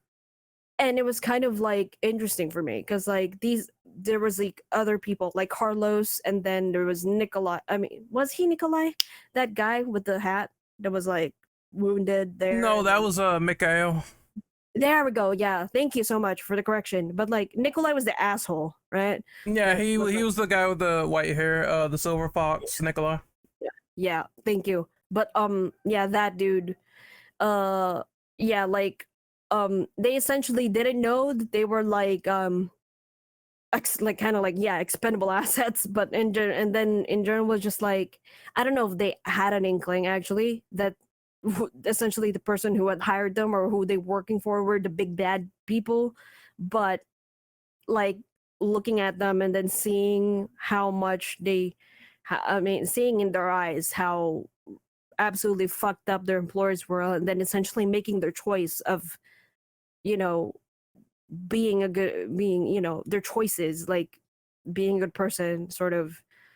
I mean, like, I don't know. It just, like I said, the psychology of it all, and like people's choices and opinions, and like what they end up doing with everything, and showing the good and bad of everybody was, most of them, kind of like hit for me really well, and this one.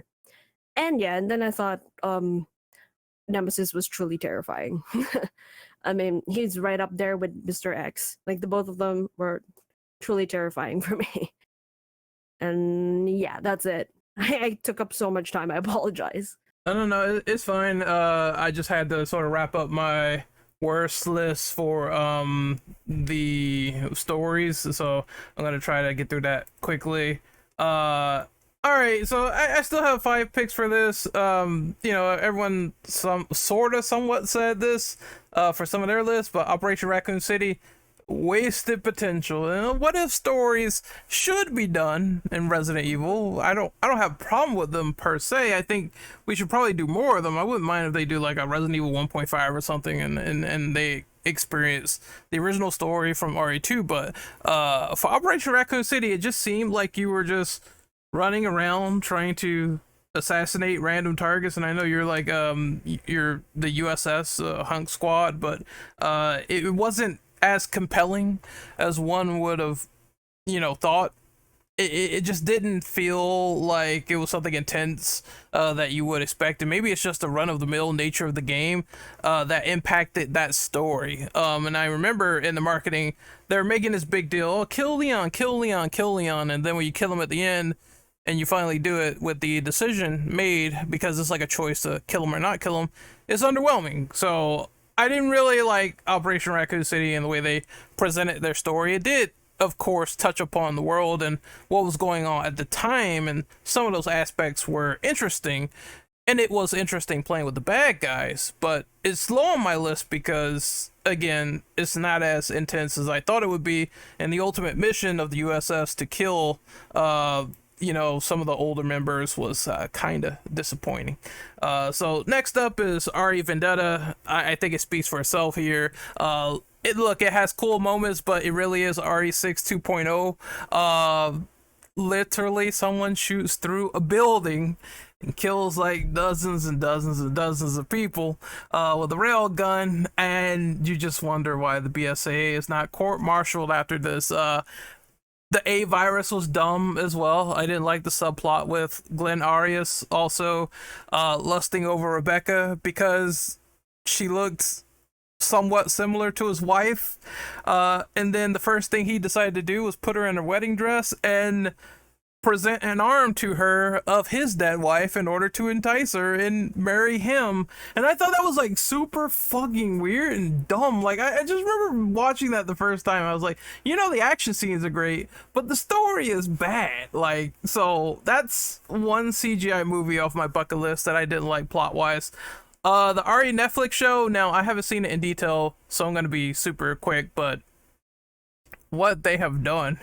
And like, look, Rip Lance Reddick, I know he was like a super great actor, but that whole scene where the Wesker clones are sort of scrambling around as the main one in the black coat kills them, that scene is comedy gold. Like, I don't know how to explain it, with the security guard yelling, Wesker, we know you're in there. And it's like, what the fuck? They're taking it so unserious. I couldn't take that story seriously. Someone dancing to the virus, that was also a scene that was memed on, and I was just like, when did the virus make you dance? So what is this, Disco Inferno? I don't get it. So I hated that too. And I think another offender, stop putting Resident Evil in post-apocalyptic worlds. I like post-apocalyptic zombie worlds, but I feel like it doesn't work with Resident Evil. I like when the situation is like concurrent, present, now. And if everything is destroyed, it's like, well, the world is in ruin. Umbrella won. Why do I care about stopping them now? Like, they already won against everything. So that's another reason why I didn't like that. RE6, while I do agree with people, it has like fine ideas on paper.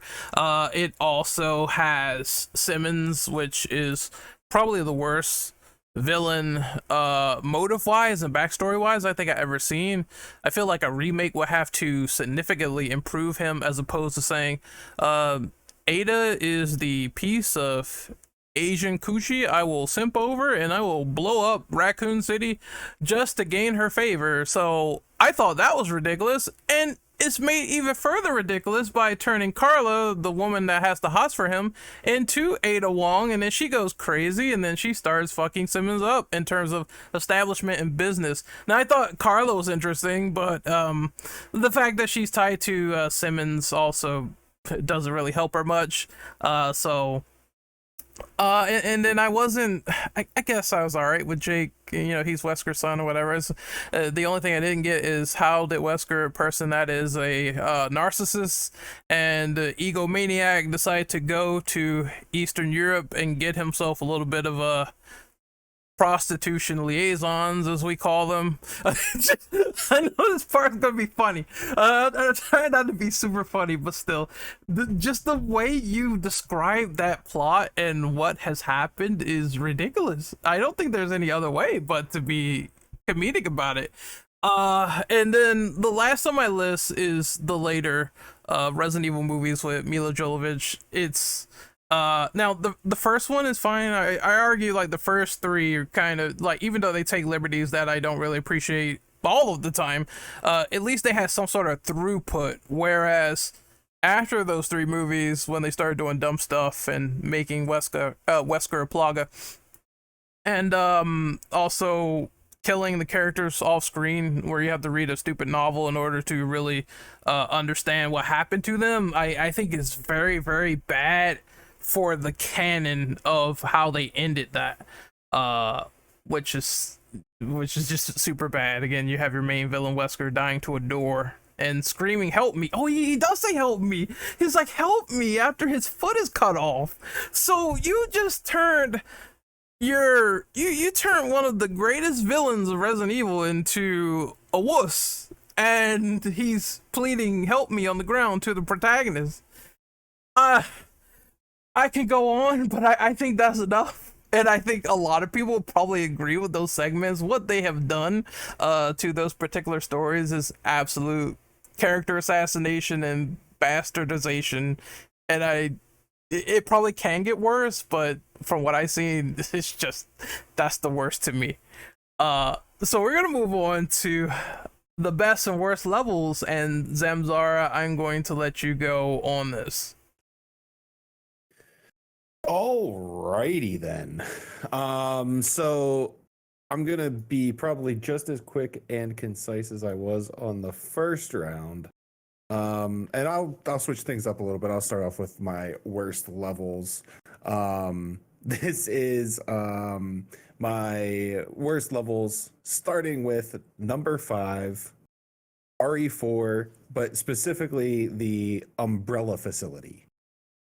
I think that it's like kind of the low point of the game. It's the most uninteresting aspect of any of the level design. You got on the front half, you have the village leading into the castle, leading into the facility, but then leading into like the outside area and the island and everything.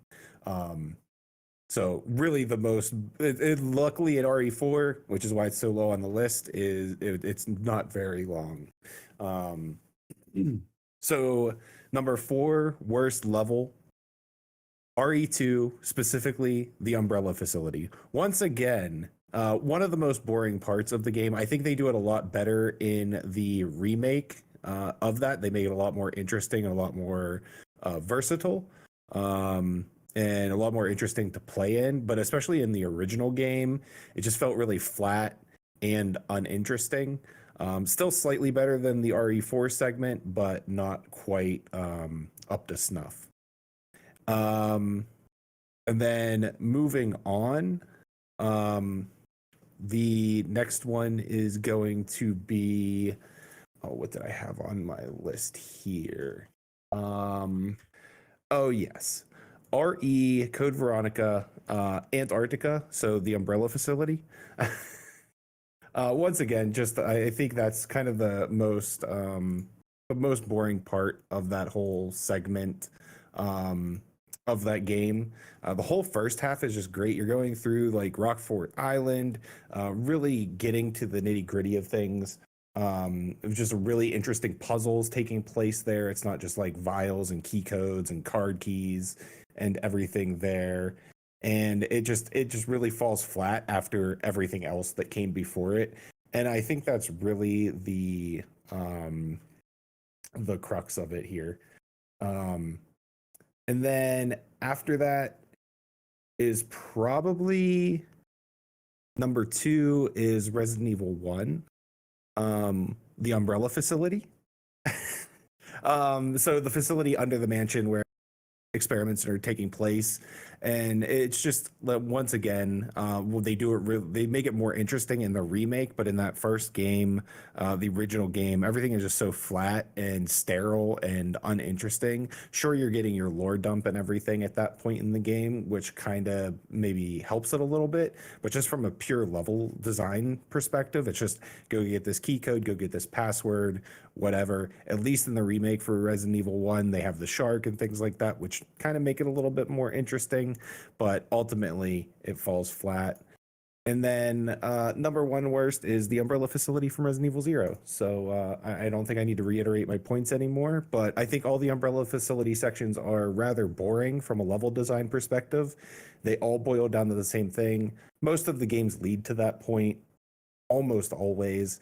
And like I said, you're just running around, you're getting your lore dump, you're getting your computer files, you're getting your emails, your data, your timeline stuff. That aspect of it is exciting. But the actual gameplay in there and the puzzles in those segments are typically not the most engaging or interesting, in my opinion. So I think, like I said, in the remake, I think they've kind of taken note of that and made them more interesting. But ultimately, they do fall flat. And then moving on to my best levels, I'm going to start with number 5. I'm going to pick Resident Evil 7, just the whole house, I think is a really interesting design. How they allow you to kind of circle back in places of that house. You get to learn how they lived, how each family member kind of has their section of the house. It makes it feel a lot bigger than it actually is. The first time you're going through that, it feels like it's massive house, and then you go through it subsequent times, and you're just like, man, it's actually really tiny. It's wild how they made it feel much larger than it actually is in reality. And they got that verticality to it as well. So it's really, really, really cool level. I enjoy it. And then number 4, best, calling back Code Veronica again, Rockfort Island. I think Rockfort Island is a really interesting place. It's a military base pretty much, but you have this family that's kind of taken it over and are running it and pulling the strings there. You have an outbreak. They're keeping other prisoners there. There's a lot of layers to that and things you can think about while you're playing through the game and going through those levels. And also, once again, really cool puzzle design there. Number 3 for me is Resident Evil The Mansion. I just think, once again, that kind of laid the groundwork for all Resident Evil games to come, the way the puzzles link together, and you have to go do this puzzle to get a piece to complete this other puzzle, and you're kind of running all over this mansion and really getting a lay of the land and kind of figuring that out. And I'm sure most of us here can kind of like recall that mansion room by room from memory relatively easily, as well as the puzzles and how to get there, just because we played through that mansion so many times. But it really did lay that groundwork for those games going forward, and without it, I don't think we would have those excellent games like RE2, RE4, RE7. So yeah, good stuff. And then RE2, I think the police station in general, once again, similar to the mansion, they just kind of took those ideas from the mansion and really expanded them out and blew them out. And we're just like, okay, how can we make that bigger? How can we connect these larger, like, let's put 4 mansions into one area and have people play through that more or less.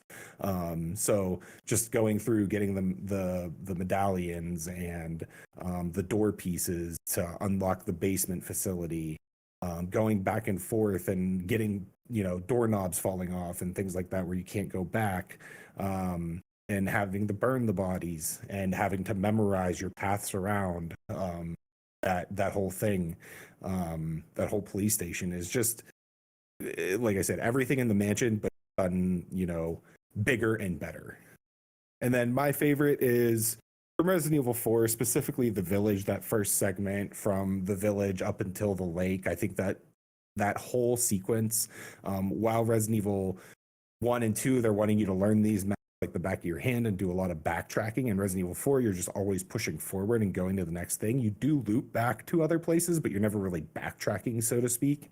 And just being able to be dumped into that village and then going from little section to little section into the caves and the church and the underground, and then leading eventually to the lake where you fight the lake monster and kind of move on to the castle and everything, is just really, really great. And Resident Evil 4 is one of the, especially that first section, those first 5 or 6 hours, I could go back and play endlessly, because the level design is so interesting and intriguing. And there's so many cool set pieces that they set up just right from the jump with that fight in the village, and it really never lets up from there. You have your fight in the cottage, the 2-story cottage with Luis and Ashley, which is another great set piece. You have your Gigantos and everything, or El Gigante and all of those that you're fighting.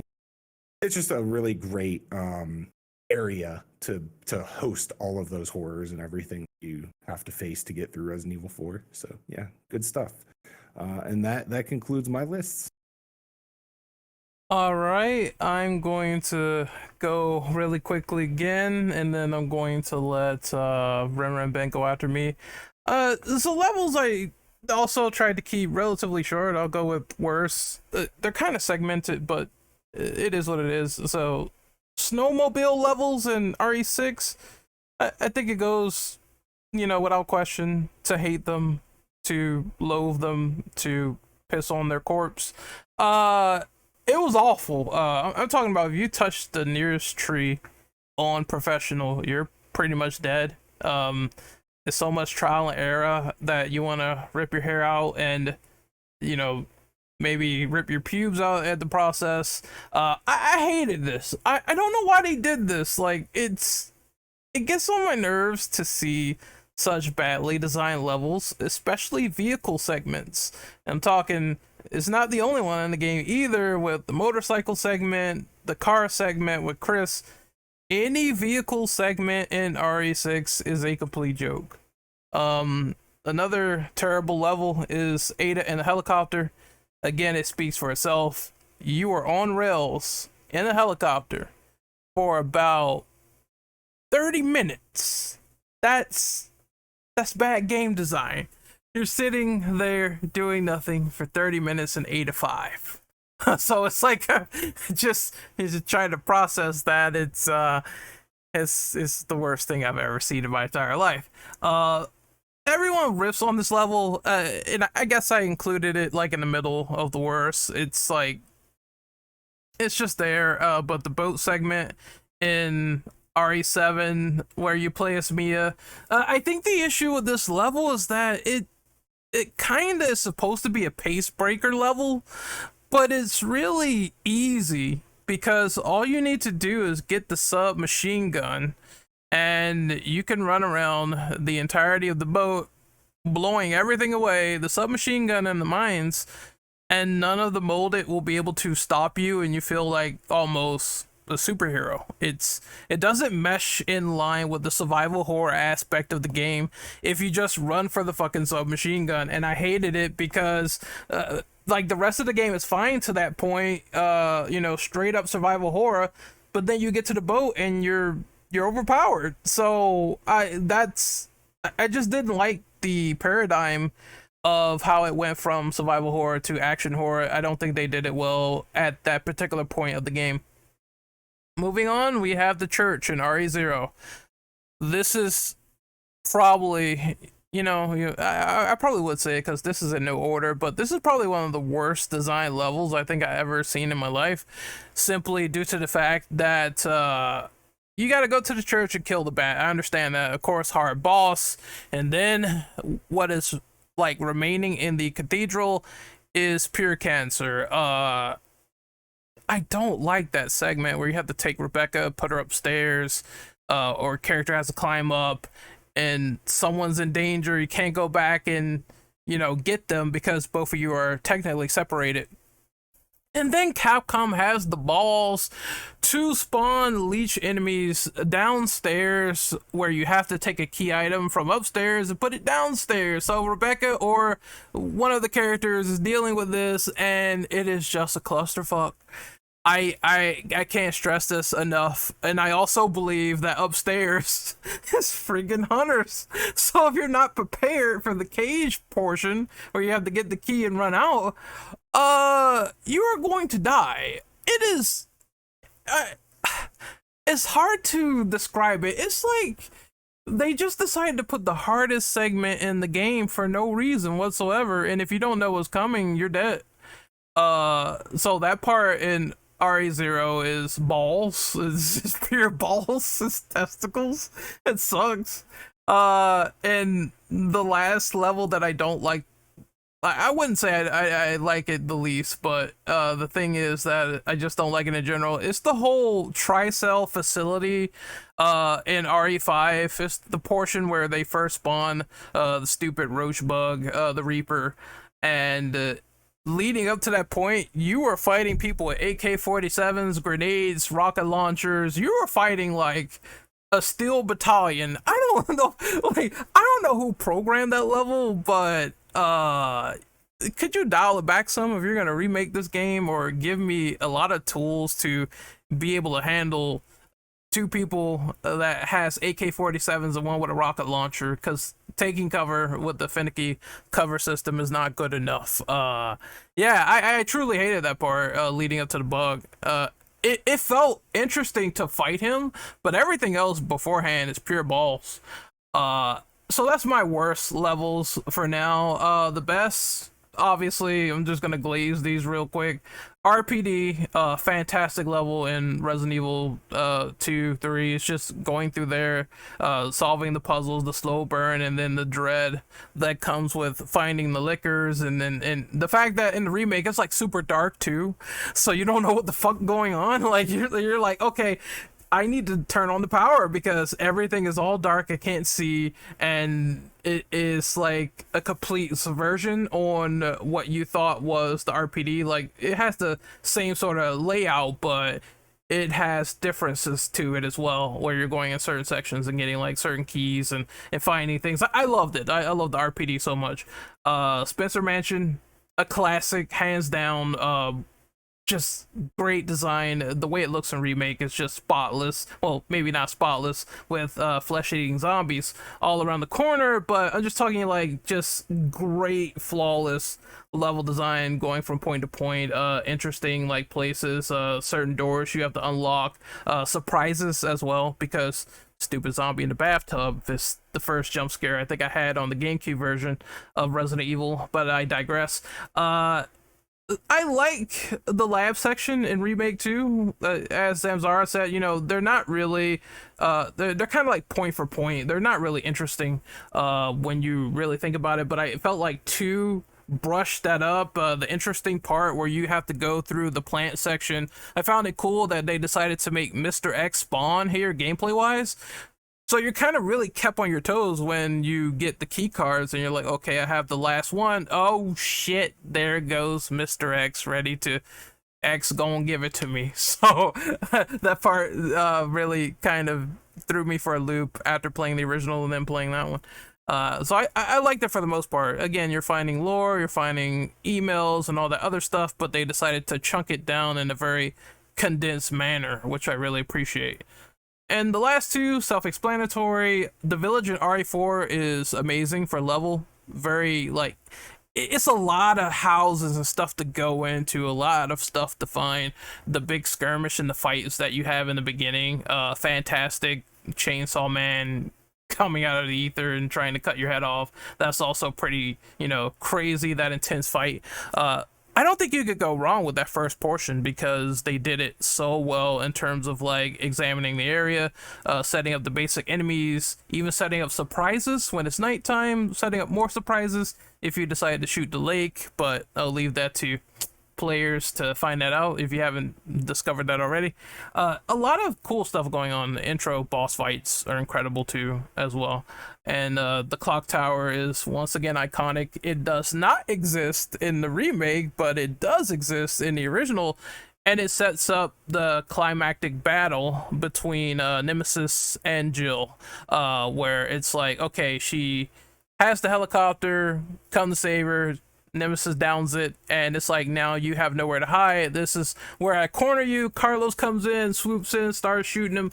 It's so awesome from a cinematic perspective that you just feel like this is it. It's all over after this. There's no hope left, and they really embraced that at the end of that level, as well as doing the puzzles, going around, deciding to knock Nemesis off of the light tower, or electrocute him, or just do a ton of options in that game is really impressive. And I think the best Resident Evil levels is where they give you a lot of options to choose from while also not overstaying its welcome, and I think the clock tower is that 100%. So I will let someone else go. Ren Ben, it is your turn on levels. Okay, so I'll start with my worst levels. So I'll do the same thing I did before and go back from 5 to 1. So for 5 and worst levels, I actually just put the rail shooters. It's not the shooting part that I hated about the level design. It's the fact that the camera is just constantly slowly moving forward, and it was so difficult to see items until it was too late, or to see something you were supposed to get until it was too late, and it just drove me up the wall. It made if a feature of a game distracts me enough that like it like takes me out of the game, and I don't like want to, like, I'm not doing what I'm supposed to because I'm so mad at whatever it is, then that's not good design, at least for me. So that's why I put the rail shooters in at number 5. That said, I actually do want to go back and play them on the Wii. Like, I want to hunt them down on the Wii. They're not that hard to find. But I want to hunt them down and replay them on the Wii, and that might actually change my opinion of them. I tried playing them with a PlayStation controller. Don't do that. It's not fun.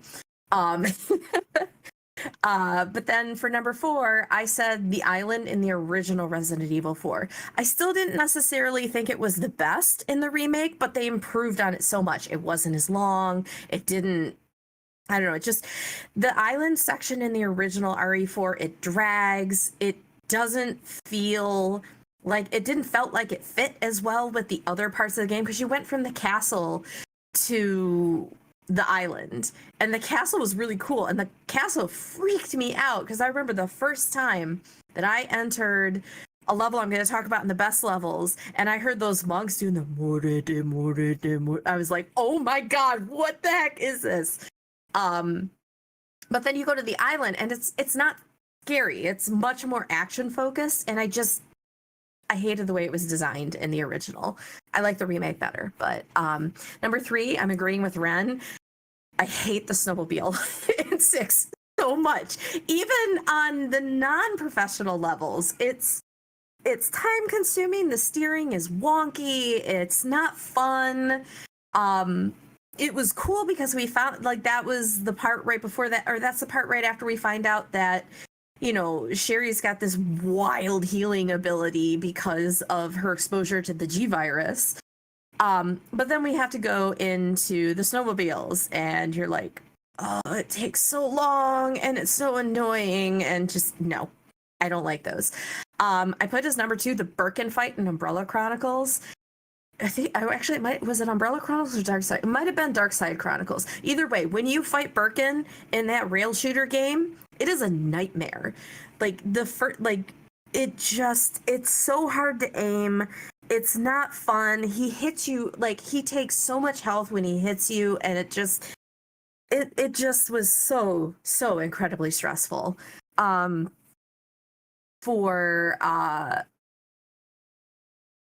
Okay, so it was Dark Side. Okay, thank you for catching that. Yeah, there was I think it, and it's in the part that makes me a little bit sad about saying the rail shooters have bad design is I like the story. Like, I really, really wanted to play through the story on my own, but they were just they're not designed well, and it just, I don't know. They're just, I didn't particularly care for them. For my number 1 worst level, I said all the Anderson movies except for the first one, because I refer to them as Paul Anderson's fan fiction starring his really cool wife. Have you seen how cool his wife is? You should watch those movies because you'll find out how cool he thinks she is.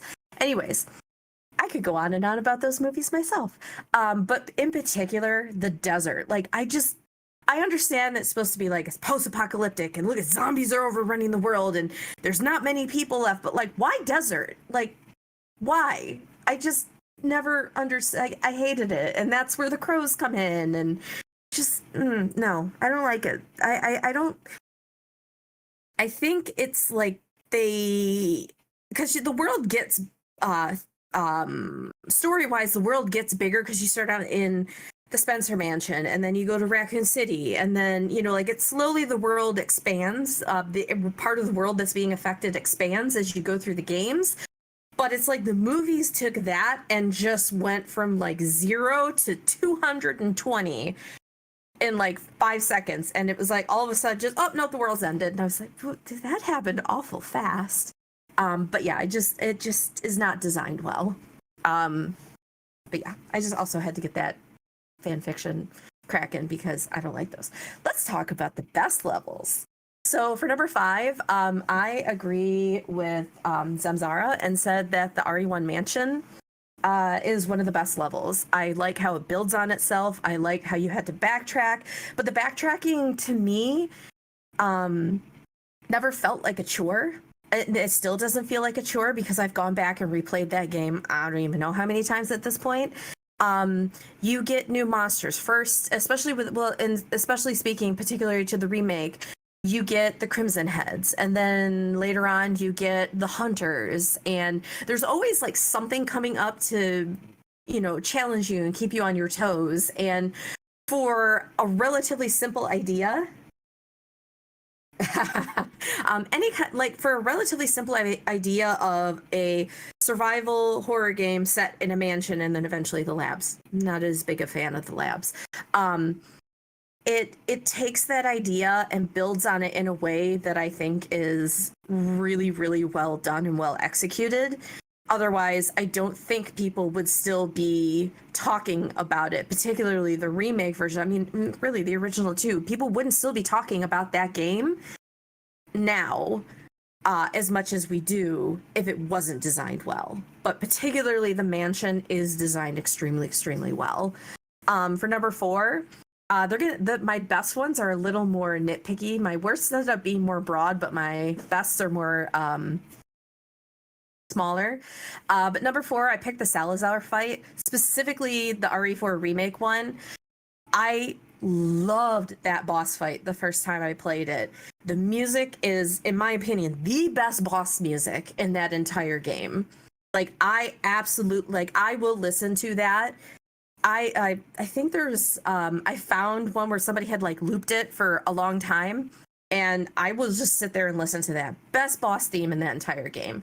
The way that they changed it for the remake and have him like flying around, and I mean, like, it's a genuinely like very difficult fight, especially the first time. Like, before you know about the eggs, we're not going to talk about the eggs. This is like if you're doing it, you don't know what the golden eggs do. We're going to pretend like you don't know that. But it's such a fun fight. And even like I recently did handgun and knife only, so of course I couldn't use the eggs. And I'd forgotten how much fun it is to fight him. And the whole time he's taunting you, he's projecting his insecurities and all of the horrible things that he grew up having said to him. He's projecting them on Leon, like he's projecting like crazy, like he really needs to go talk to a therapist. But like everything that's going on in that fight is just top tier. I absolutely love that one. Number 3, I put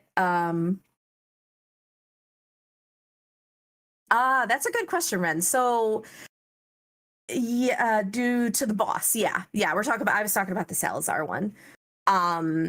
But my number 3, I forget what it's actually called. I always just call it the 7 minutes fight in RE5. I absolutely love the way that is designed. It's basically a game of hide and seek with Wesker and Jill. Like, it's 2v2 hide and seek, and you're just trying not to die. And the way you have to, because it took me a long time at first to figure out how exactly I was supposed to beat him. Actually, I think 7 minutes just ran up. That's actually the part that I love the most, I think, about this fight, is not just the hide and seek game that you're playing where you're just trying not to die, but the fight, if you do not, quote unquote, beat him in 7 minutes, the fight ends. It is actually 7 minutes long, and I absolutely love it. Like, that kind of attention to detail in the design just makes me go, ooh, that's so cool. And when somebody told me, they're like, oh yeah, if you don't beat him, it actually ends in 7 minutes. I go, wait, what? Really? Seriously? And I timed it out, and I was like, oh my god, that's so cool. But yes, I put that at number 3 because I like that detail.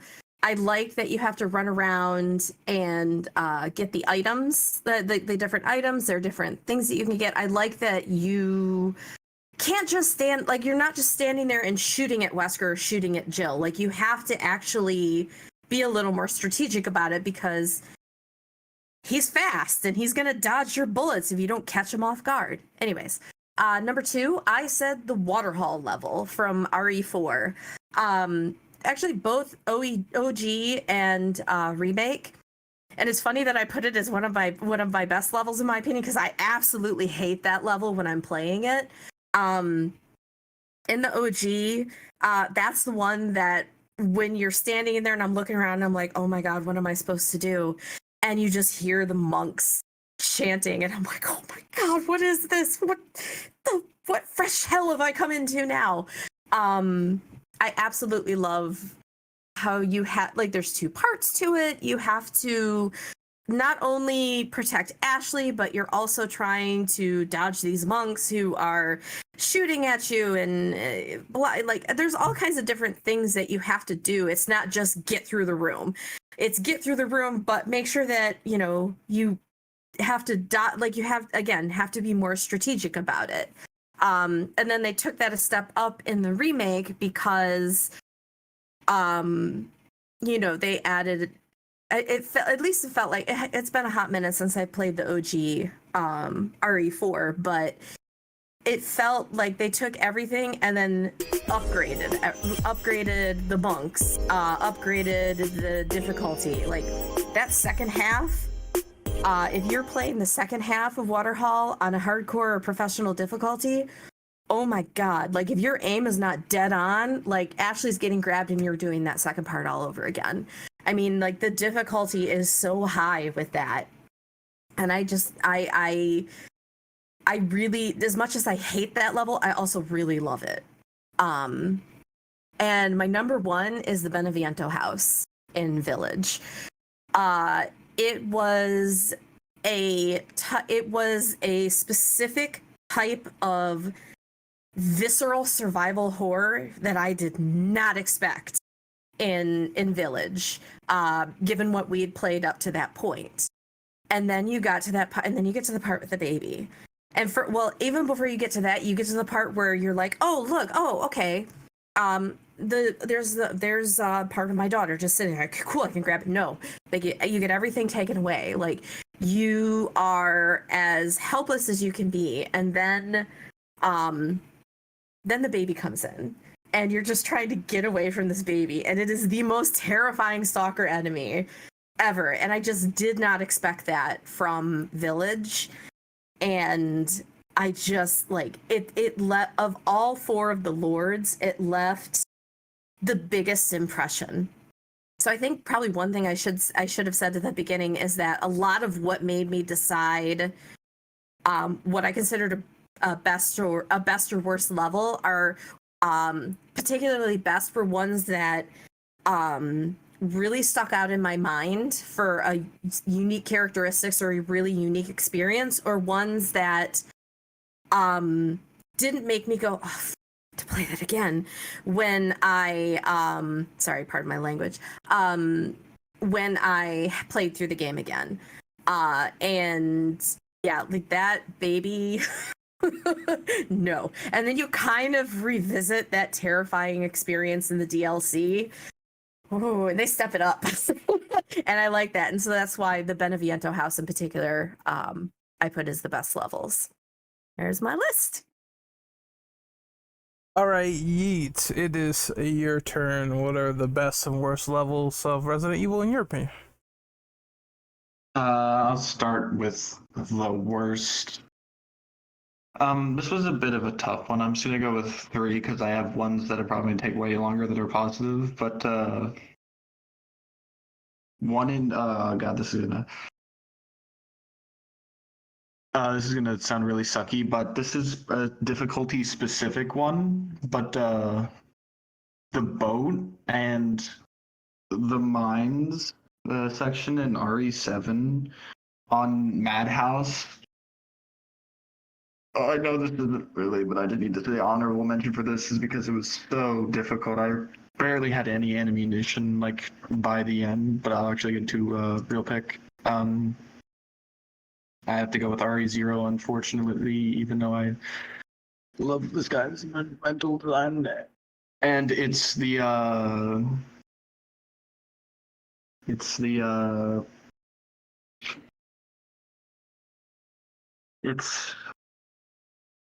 okay, I'm just gonna say it's the crank shot more than anything. The hook shot, the fact that you have to bring it everywhere you go, and it basically forces you to. Okay, can I just go on a small rant? This is a twofold one. This is gonna be like top environmental design, but top worst level design is that RE0 has like some of the best visuals in the series for me.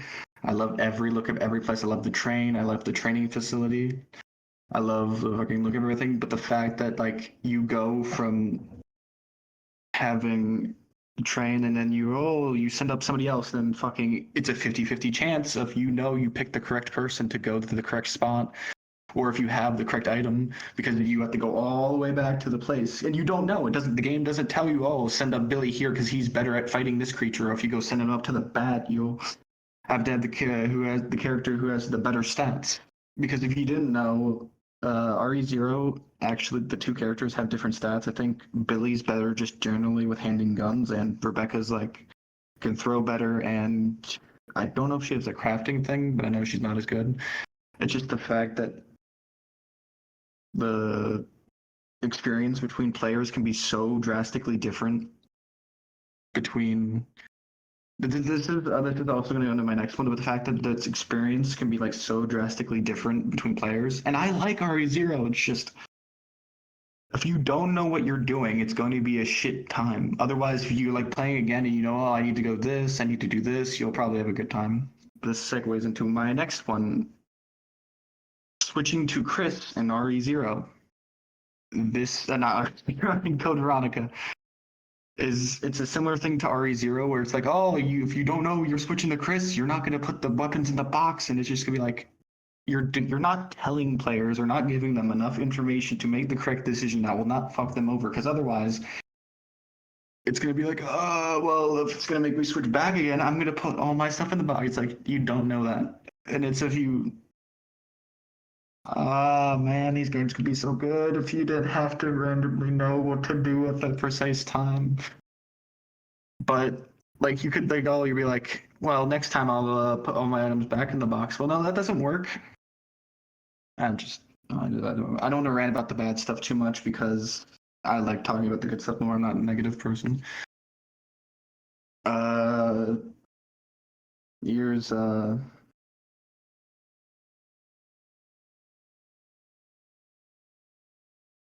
Okay, I don't really want to talk about this section because it's actually just like I don't think most people hate it, but this I don't think I said this in the chat, but from post Krauser to like before Sadler is an OG RE4 is like the worst thing you ever created. Like other ones, it's the fact that RE4 is such a good game, but it has like one of the worst sections, or one of like a very bad section, is what makes it stick out more than anything else. And it's the fact that like compared to remake, at least you can shoot like the things, or there's like I feel like in remake it's way easier to like stop people from shooting at you. But in OG4, it's just like, oh, you're getting shot at. Nothing you can do. They just fucking shoot at you. And I mean, this is just how I say it, like generally, but in any survival horror game, enemies shooting at you is the worst part of the game. You could say anything, it's just the worst part of the game. And even with this, but even within, if you had like, the guys with the guns shooting at you, like they're still bad, but I feel like it's manageable leverage. Just like in 4OG, oh, just turrets, and then you just fucking get shot, and you just to hope that you aim correctly and you shoot them, or else you're dead. But enough about that. I'll go into the actual good levels. I'll start out. This is no order. I'm just gonna say what I think is good. RE1 remake. Yeah, right. Mansion is fucking amazing. I love how much of a character it is, especially because of the fixed camera angle. Enemies with the music, especially, you'll be like, oh shit, someone's gonna be around the corner, or it's just off screen. I'm just gonna say the mansion specifically because that's probably the best part of the game. I forgot to say this, but another good one is RE7 Dollhouse D series. I kid you not, I fucking dropped the controller because I could not play out of fear. When you just open the door and it's just pitch black as you're going to get the arm in the house, and but nothing's coming out. So I'm just sitting there like, oh, something's gonna come out, something's gonna come out, something's gonna come out, something's gonna come out, and then nothing comes out. and then you eventually get there, and then you see like Evelyn go away. That's like the scariest thing in the series for me. Like, and then when you go out and the Loaded start attacking, and like you either like shoot them all or you just go all through, and it's just like that panic moment for me, and it's just like, what the fuck do I do? What the fuck do I do? Dude. And I think that moment works so well is because it was more of me being like, oh, what's going to happen next, rather than the moment actually being scary. I think that was like the one time in RE where it's like I got really psyched out. But I'll go into like top 3 for me. I think number 3 for me would be. Oh, this is gonna be tough because I think I have my 2 top, but I think number 3 would have to be 4, OG4, and this is so tough. OG4 Salazar statue, and just that whole section is really memorable to me, especially with the following elevator section. And this the top 3 is kind of gonna be funny as shit. Sorry, this is hard for me because like all of my like favorite gameplay moments in terms of environmental design is like out of 4 and 4 remake. So it's like funny, but I'm just gonna get to these 2 because I'm gonna talk about these 2 for fucking forever.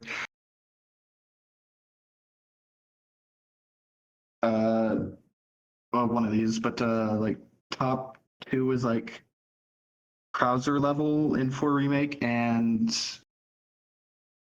from Krauser level in 4 remake, and the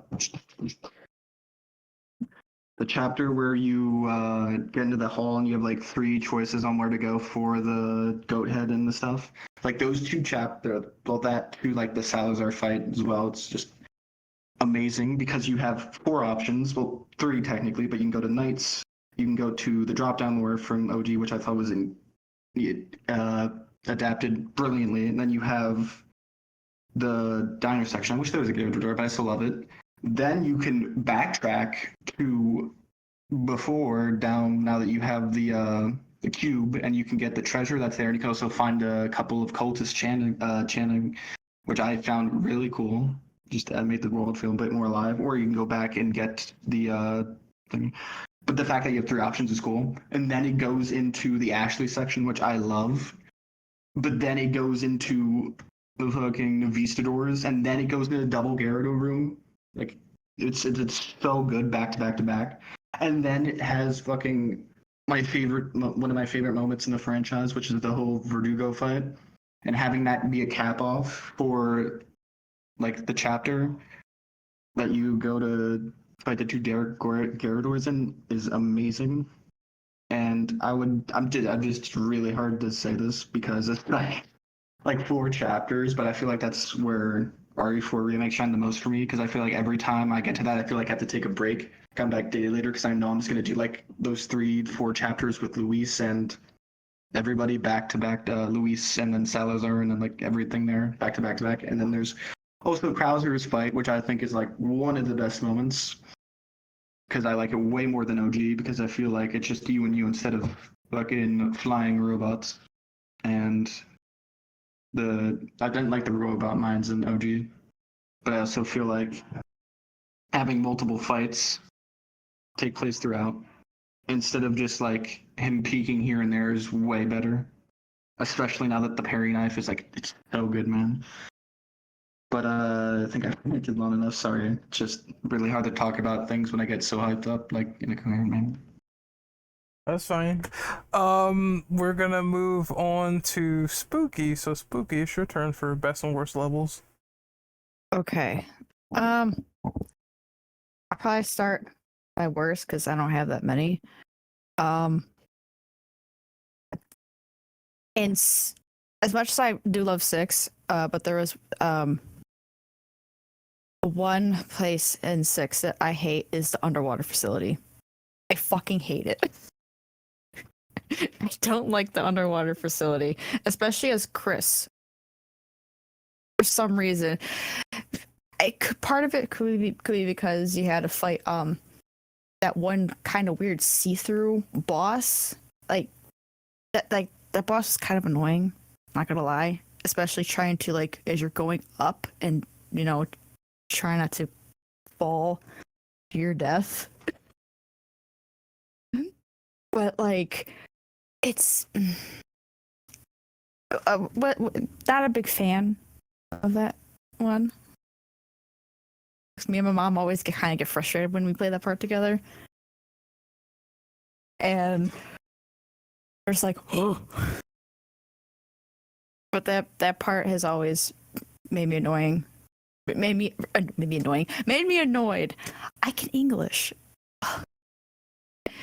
And then another one that is annoying, which I think we've all kind of said something similar on. It's the fucking snowmobile part. I think we all in an agreement here that part sucks. Now I haven't tried on professional, but I just know you playing it on like, what is it, like, hard? It's a pain in the ass. But I gotta say, maybe I think those are like the two things that I dislike the most.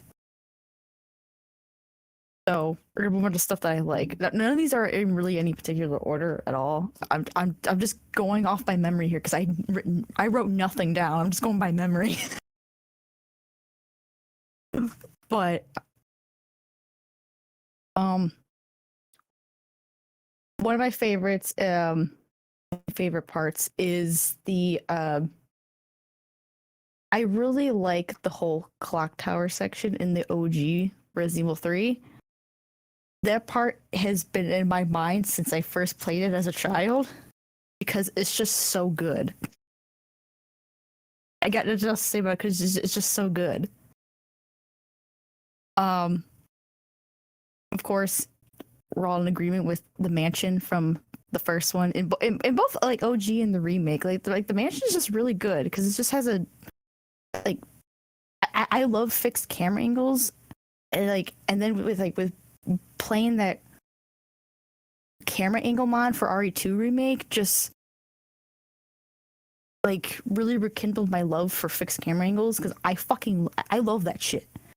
It's so good. Horror games really need to use more fixed camera angles because it just works so well.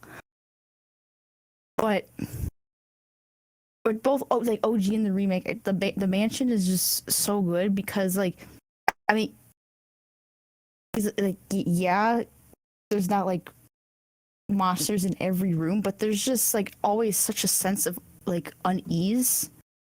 It just gives like such unsettling vibes, you know? So both is great, fantastic. Everything in Resident Evil 4 is fantastic. Both OG and the remake. It's all fantastic. Not because I'm biased or anything, but it's all great. No complaints. No complaints. And right, I'm just saying, like, OG and remake Resident Evil 4, perfection. Chef's kiss. Mwah. I love it. In 5, I really like the this is gonna be really, really weird, but I like when you know, like, the part where, like, you're more into, like, this is before you go into the, like, I think the oil rig area and post giant fight, like, around, like in the water air, like tribal area. I really like it. There's just something about it that's nice. I don't know. I mean, like, I know that I've heard some people, like, kind of complain about, you know, like, the whole boat like especially when you're on like the boat and all that stuff, when you're going around and collecting the pieces to open that one door in 5.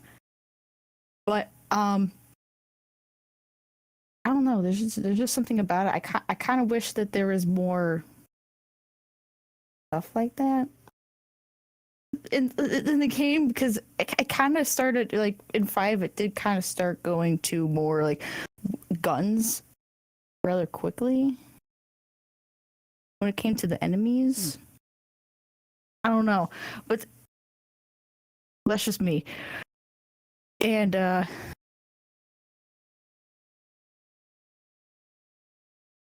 lost my train of thought again. Oh my god. I was gonna make a joke, but I was like, RE4 is introducing the Cumcano, not the volcano, the Cumcano. Oh yeah. Just like casually answered. Yes. You are correct. You are not wrong. I have no shame. Should we start listing reasons? Probably not. I got no shame. There's no shame at all, so there you go. Answer casually. Do you have any more No for the best, Spooky? That's my response to this. I feel no personal shame or guilt about this. Okay. That works. That's my response to that. And okay, I mean, I really enjoy the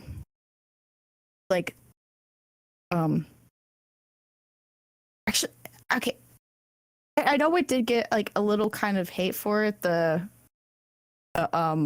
Antarctic area in Code Veronica, and there was some parts that was kind of dumb, but I really enjoyed a good chunk of like the areas in Code Veronica, especially like at the prison. The prison was super cool.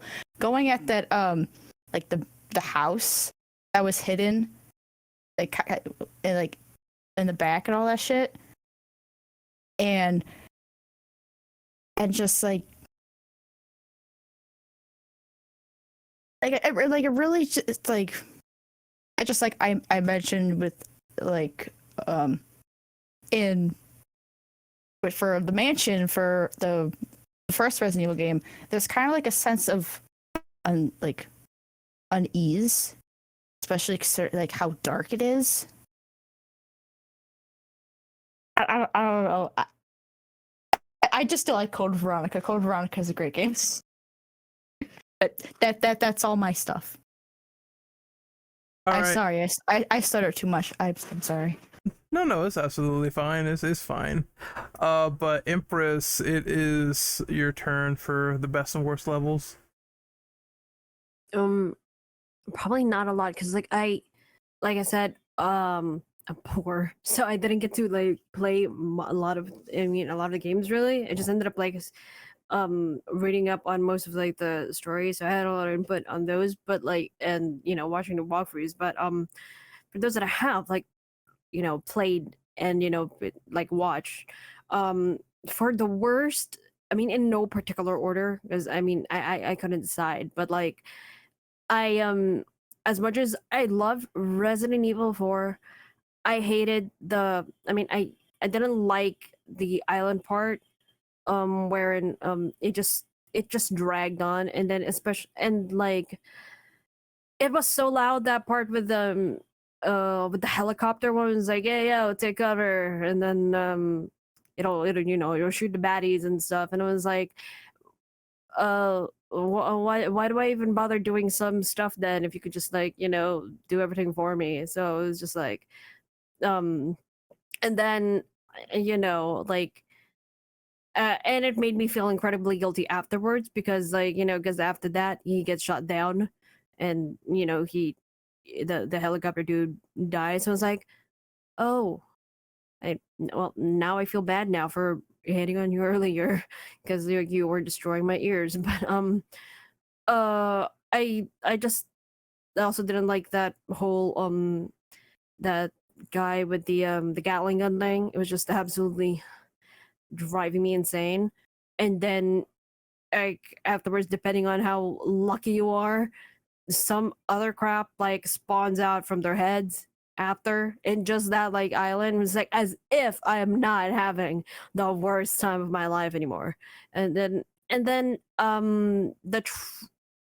part where you kind of like ride the cart like in the mines, I hate that, especially the part where there's like a bug there wherein like you kind of have to like press like an ungodly amount of that quick action button part in there, or else you die, and then you go back to the very beginning and it's just like you're stuck in a matrix kind of loop.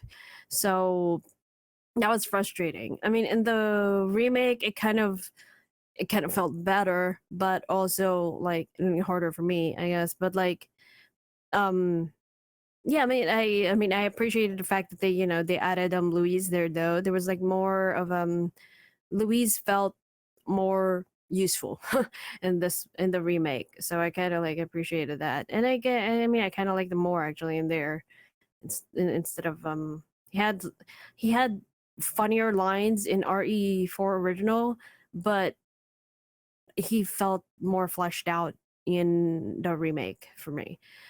And then so it kind of like made me hate the cart less, that the mine part there less. um I did not particularly like the what was it called, in RE, which that one, RE8, I think. Yeah, I didn't really like the messed up helicopter. No, he didn't look like a helicopter. He looked like that one with the weird ass face, like before you fight fake Magneto. Was it Heisenberg? That wasn't that his name? But yeah, like there was one that had like LSEs on his face, on their face, and it was charging at you like a bull. But it just it was annoying for me. And like that whole crazy part where it's like I was panicking, I didn't know where to go. That one, I mean, as a sucker for, I don't know, like endless, for making me suffer mid game and all that, I kind of liked it. Doesn't speak much for my personality, but I did. But after all that, it was just, this is kind of reminding me of Resident Evil 4, where I have to fight that dude that I kind of have to use the huge bell for. And it's just like, is this a throwback to that, or is this just me? And then I don't know if you considered it a level, but I kind of love and hate that little mini game where you play that little like miniature versions of each of the houses, or in this case like that big ass factory where you're kind of rolling the ball. I kind of like that for like nearly for nearly most of the game. This is going to sound stupid because it is, but I didn't know that you could actually turn that fucking house, or like that fucking that fucking model. I didn't know, so I was like playing on just looking and just being able to look at like one side for the entire time, mind you, like doing it that way and not being able to like know that, oh, you can actually turn it around so you can actually see from behind thing, and being able to accomplish like 3 out of the 4, kind of little impressive. But also it's like I wasted like what, 20 extra minutes just because I didn't know I could turn the damn thing. Yeah, it's my dog. Oh wait, no, it's not my dog, it's a neighbor. Hang on, I'll wait for it to No, it's fine. The puzzles and RE8, well, the last one I really didn't like. Yeah, that last one with the factory part. Yeah, it was grating. There was just like so many things in there, and I would just like, I think I spent an hour doing that without turning the houses. I know, because I thought that like I didn't know that I could do I could turn them. I thought that it was just like that one side, and I was just doing that and just like doing like it was insane. And then when someone was like, I don't know why you're not turning them, I learned it through stream. Actually, when they were watching me, I was like, wait, what, you could turn it? And I was like, huh? It was just, it was kind of like weird, you know, and it was like, oh my god, like I didn't know that this was going on, and it was like he won't stop. But uh I also don't there was like this other level, because like I said, I've drowned out Resident Evil 6 mostly, but like one thing that I actually like hated the most was like the after, when Pierre sort of like injects himself, right? After they're fighting the octopus pig. That's what I call it, but because that's what it looks like. An amalgamation of a pig and an octopus. But like yeah, try to get that out of your head. But there's a point in there they're jumping, and then it sort of like turns into like a linear sort of game, and then you'll like, if you're playing as Chris, it's like it was said before earlier, it's frustrating, but like you'll have to essentially use peers to like open the damn door. But it just like it just it was a ridiculous thing in an already ridiculous game, and it just wanted to be over. So yeah, like I didn't enjoy that experience like at all. And then everyone's there was this one part, well it's not exactly one part, but like I never truly liked the sewer parts of everything, mainly because like I am completely grossed out by, you know, by those. I'm semi germaphobe, I guess, but it's just like I never really treasured that experience myself with the whole especially even in the remake part with the Resident Evil 2, where there's like there's these like big ass like what do you call those, the not perfectly formed G monsters type The G adults.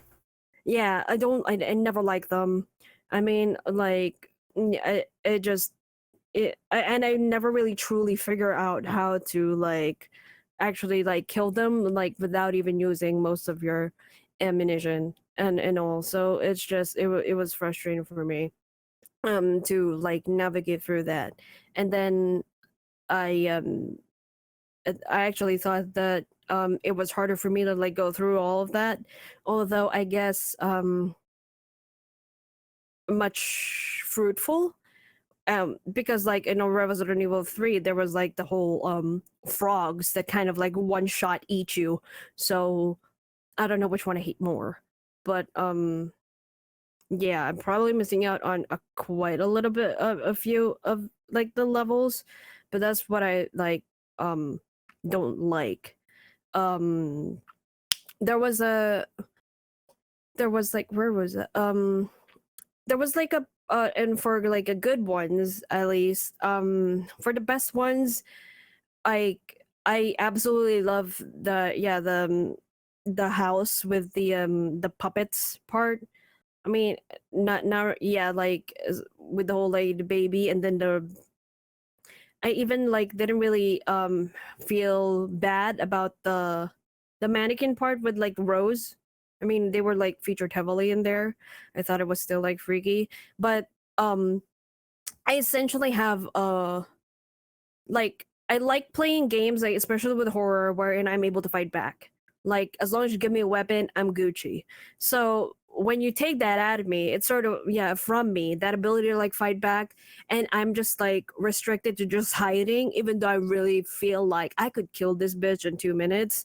Like trust. But when you take that out of me, I'm just like I get panic, because I get this like sense of panic because like I really not my style to like hide, but I gotta. And the baby really freaked me out.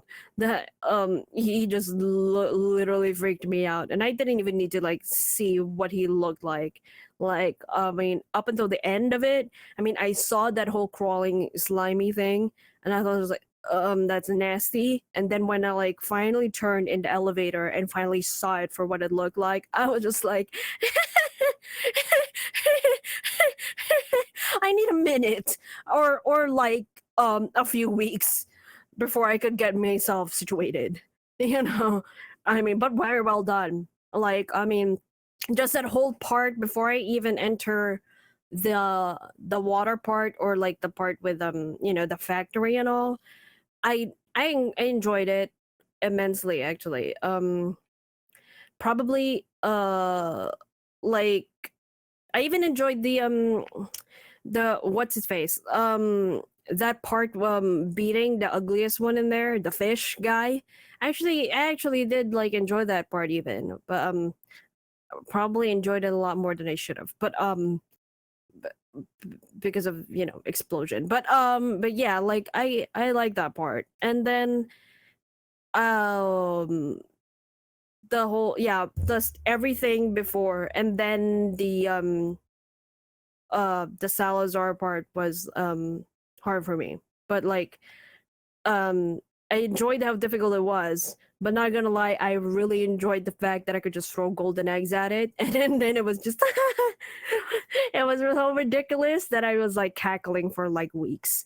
And then Resident Evil 2 RPD, like the whole, that entire place was just like really really good. I mean, I loved it.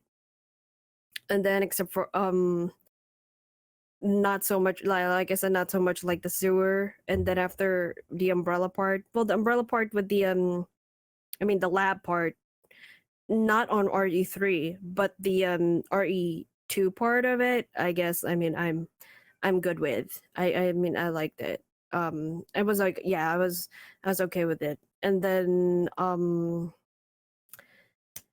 the El Gigante, yeah, El Gigante, like beating him up. I think I liked it more on RE4 original than RE4 remake. But yeah, I feel like, you know, I liked it more there instead. And I'm trying to think of anything I missed.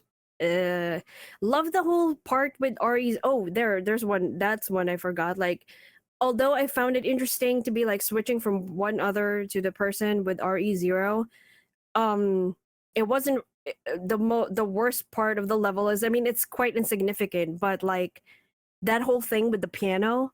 How was I supposed to know that Billy Cohen was the better pianist of the two? Like, I mean, there was no inclination of that ever. So, like, the fact that, oh, I have to go in there, we get locked.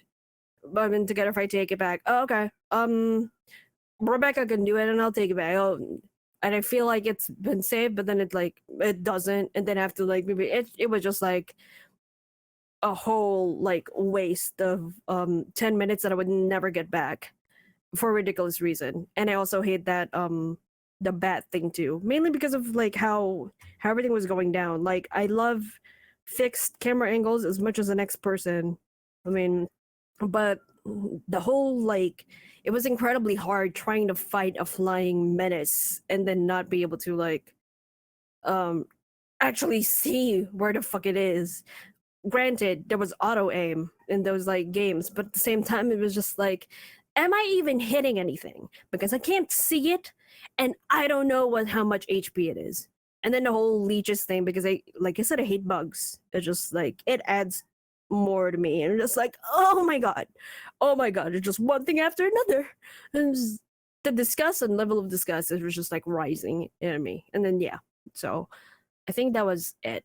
For yeah, I think I covered everything. As for Right. Yeah, I did. Yeah, as for why, I just want to backtrack to the piano part.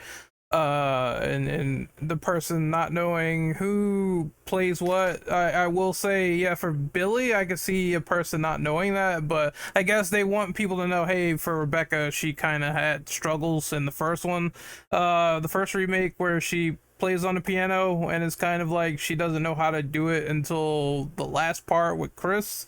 So they kind of want to take that inclination and say, okay, well, you gotta pick the other character who probably knows something or does something different as opposed to Rebecca. But if you don't play those games back to back, then I can see a player not knowing that. But this is the segment that Yeet talked about where he wanted to open the entire floor for anyone that had a conversation with, you know, anyone's points or any questions or anything they wanted to bring up, and then we'll close out the podcast. So if anyone wants to talk freely, they are more than welcome to do so for a few minutes. I did want to add one thing. Sure. To something I said earlier when I mentioned right after I stopped talking, I remembered one other thing that I did really appreciate too about the Salazar fight. And part of why I put it in my best group was he's a bullet sponge, but they did work it in. I did appreciate that they worked in there that those blobs that he drops will drop items. They'll drop herbs, they'll drop bullets. And I appreciated that they thought about that. And they were like, even a well-stocked character is gonna probably run out of stuff. So here, we're gonna throw you 10 bullets at a time, but here you go. This is for which one, remake or original? This is for the remake. I actually don't. The OG, you did have all the things that you could break, and you did have the there were no Novistadors in that one too, if I remember correctly, right? There's no flying enemies in the original for the Sadler fight.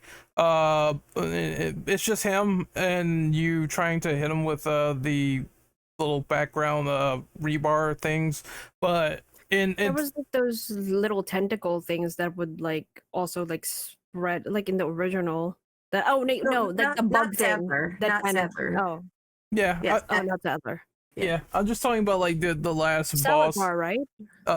Oh no, I was thinking of Sadler. No, there My was a bad. spider thing, right? Yeah, there's a spiders on the lower portion. Yeah, I was thinking of Sadler. I get their names confused, but yeah, there's the little bugs that will come out, and you can get like loot off of them if you blow them up.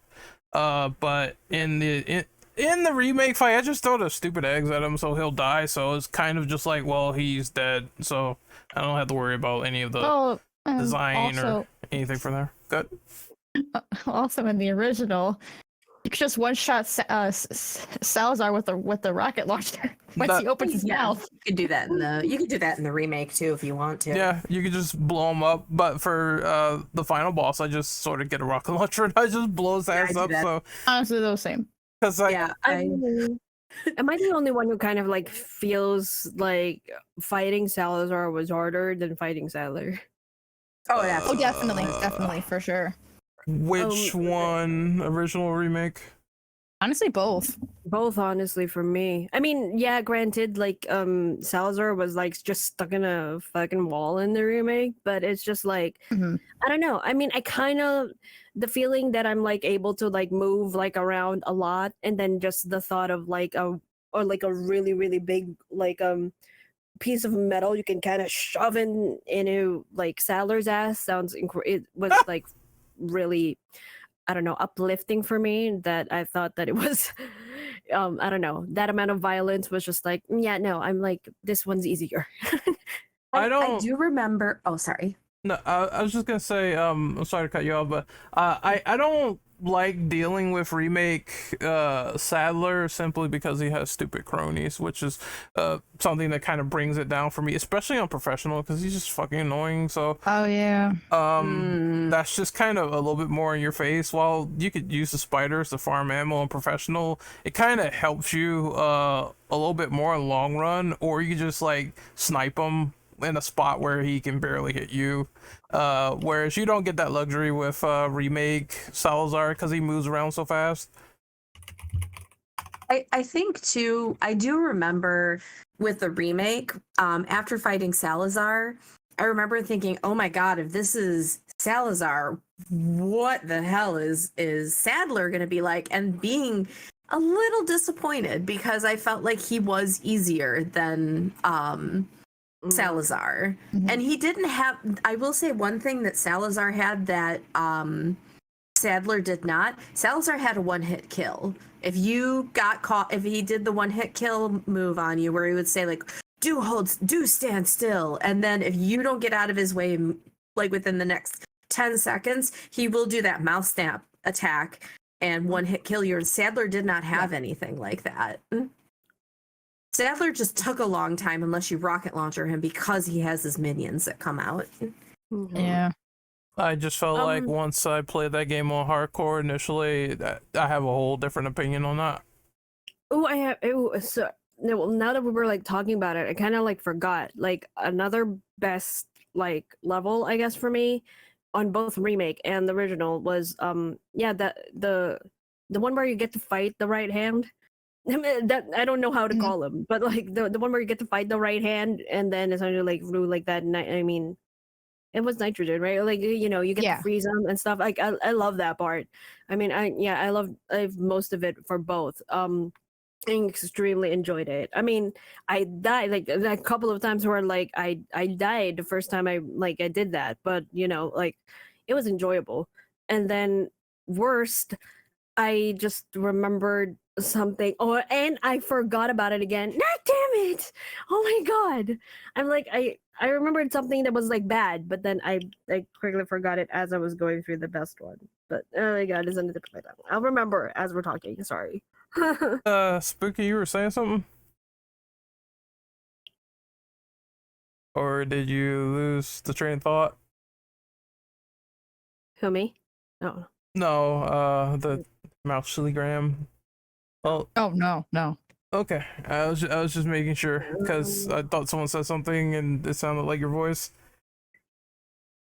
But no, I don't really have too much to think about clarifying back on people's points. I think they mostly got it out in the ether. The only thing I wanted to correct was the Billy thing because I think they wanted to let you know if you've played the remake that she, you know, Rebecca initially does not know how to play piano. So Chris decides he doesn't know how to play piano either. So that's kind of funnier when you think about it because he just slams the keys. So she tries it and then you have to wait a little while because I think the first time she tries it, she sucks at it. No. Yeah, no, I didn't like. So I played RE0 first before I ever played RE1. Yeah, that might do it because you sort of played it backwards. But if you play it the other way, they're still like, oh, doesn't Rebecca not know how to play piano? And then you just get her to do it anyway. I think I'm justifying some of those sections of RE0 being absolutely horrible, but and as well as RE6. I think after the train for RE0 is when the level design just tanks, because it's especially evident near the end, because the bosses are kind of lame, and it's the sections that Yeet was talking about where you got to get one person up. And if you don't know what to do, you're screwed. I think that's worse in the cathedral, because in the cathedral, there's more they throw at you as opposed to the initial time where you have to get on the train and do it, or get somewhere else because it's hunters upstairs. So if you send Rebecca, I think if you send her up there or something like that, you don't know what you're doing, she's gonna die instantly because she has low health. Which I hate. So it's a lot of stuff with that game. I just, oh my god, I can't stand it. I think one thing too with Zero, I think you bring up a really good point, Ren, is like the train feels so tight. Like it's very tightly designed. I mean, it is tight, literally. But it's almost like they're like, oh no, but now we somehow have to get Rebecca as close to the mansion as possible because she's supposed to be there for one, and they just sort of put some stuff together, like it almost like, and I'm saying this as someone who enjoys Zero too, like almost like here's some ideas that we had that we can't use, that we didn't use in the other game, but we can use them here. I feel like just to elaborate on that, that's when the level design falls apart, and the train is the best, but it also kind of goes into the point where it's like, all right, so they made the mechanics of this game where you could drop items on the floor. it doesn't necessarily work outside of the train because the train is so cramped and tight, and you can go back to other places. But where you get into the military facility, you start dropping things behind that it eventually gets to the point of no return, because I do remember that happening. You can drop all your items at the beginning of the military facility, and then when you get out of it, you have to either backtrack for like what seems to be an eternity, or you have to say, I just completely lost out on an item, because there's no freaking item box in sight in this game, which I hated. So it's a fundamental flaw of level design when talking about some of the stuff Zero does. And I think you touch on a really good point, because being able to drop items and pick them up later is not at to that point in Resident Evil game making is not a mechanic that had ever really existed, or like that people weren't as familiar with in that context. So like I remember when I played it, somebody's like, don't forget to, you need to keep X and Y with you, or you're gonna have to backtrack, or you're gonna be out of luck and not able to continue. And I would have never known that if somebody hadn't have told me. So yeah, I think you're right. Anyone else have anything they want to bring up in terms of topics on the podcast? I mean, instead of like level, I didn't like how in RE5, like you can't give the other person your gun once you like the other person like picks it up. No, you can only do it in the item box thing, or the mission weapon screen. Mission start. Yeah, before you start the chapter. you can't do it anywhere else. I don't like that either, to be honest. Yeah, What are you talking about? Oh, we're talking about how you can give weapons to your comrades in mid chapter. I don't like that you can't give weapons to your people in RE5. That's just lousy. I guess the kind of thing they're like, well, how can we make this work if your friend takes your weapon and doesn't want to give it back? Maybe that's something they thought about originally. Maybe. Like, yes. But I do like, I mentioned right after how like I like the sniper levels a lot, because I like playing as a sniper in RE4 mostly of it. Yeah. I like a lot. But I think that's what I would forgotten. Yeet, do you have any additional things you want to bring up on the talk show segment? Nothing at all? My PC is just really bugged right now. I don't know why. I might have to turn it off and back on again. I'm gonna do that. Believe me, Best character. I know. Like my screen's just bugging out, and I guess I'll just stay until we wrap up, since it's gonna be like soon. Yeah. So is the screen just like black or something? Nah, just like I'm closing Discord, and then it's like the screen, I don't know, it's like somehow the Discord thing is just like glitching out, and it's like my wallpaper for some reason. Oh, I know a thing or two about the technical difficulties during this. I got dropped out like 4 times. I really got to fix that, but I'll try to get on it as soon as I can.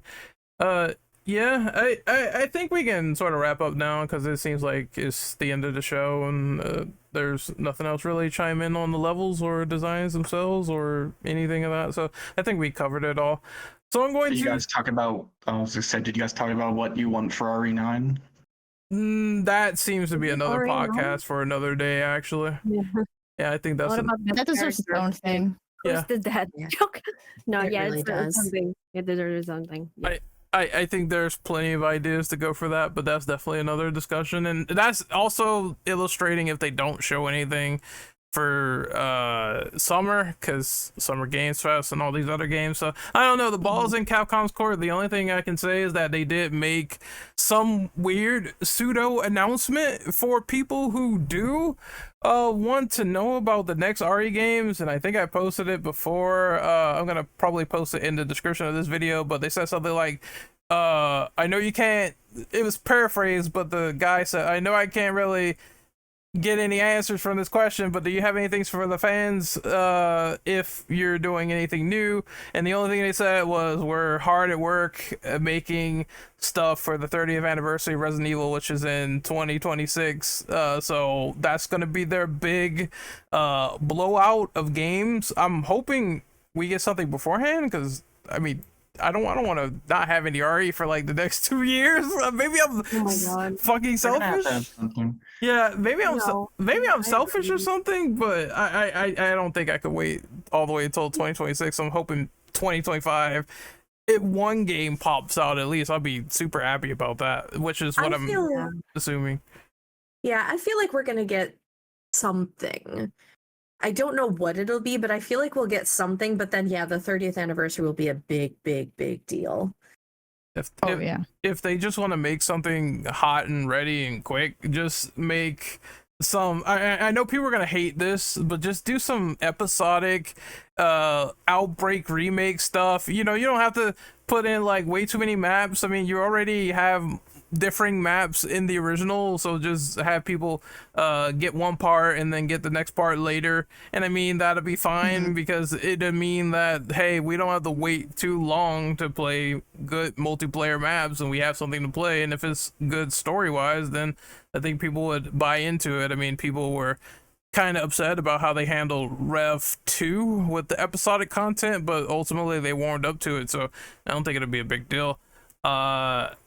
But that's the only thing I can think of. Any big projects or remakes or anything like that, I can see that slipping into 2025, 2026. Yeah. I mean, they're gonna have to have a game in like a year or two, I feel like. Hopefully 25 rather than 26. Yeah, because I'm sorry. I'm going to end up doing a suplex on the baby. I don't think I can wait that long. They might announce something in like That poor baby. Oh wait, get the baby from Village. That Yeah. That will be the I don't one. think because I don't think you that can one I would suplex go that with one. I don't think We'll it's all possible. contribute. maybe I could do a leg drop on it.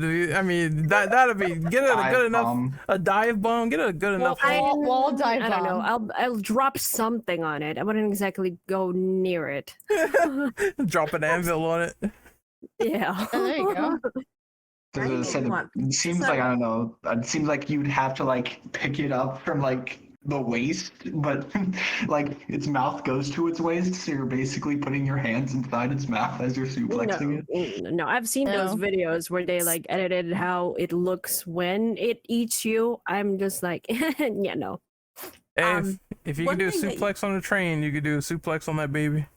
It is There you worth. go. I mean, it is worth pointing out that if they followed something similar to like, I mean, you could look at what Square Enix did with 16 coming out last year, and then you got 7 Rebirth this year. So I Yeah. mean, it is entirely possible to have Mhm. 2 big things come out back to back, year to year. So I didn't never even know. feel FF16. I can't imagine though that they would necessarily. What was I gonna say? I can't. Oh, I know what I was gonna say. I can't imagine though that they would have 2024 nothing, 2025 nothing, and then put everything in 2026 like that. I have a feeling that people would be chomping at the bit and a little too rabid if they don't Yeah. do something. I don't. It's just to add to this discussion before we eventually get close to closing out. I think the only issue with this is that you can make an argument for their sake that for years we have gotten nothing but Resident Evil content.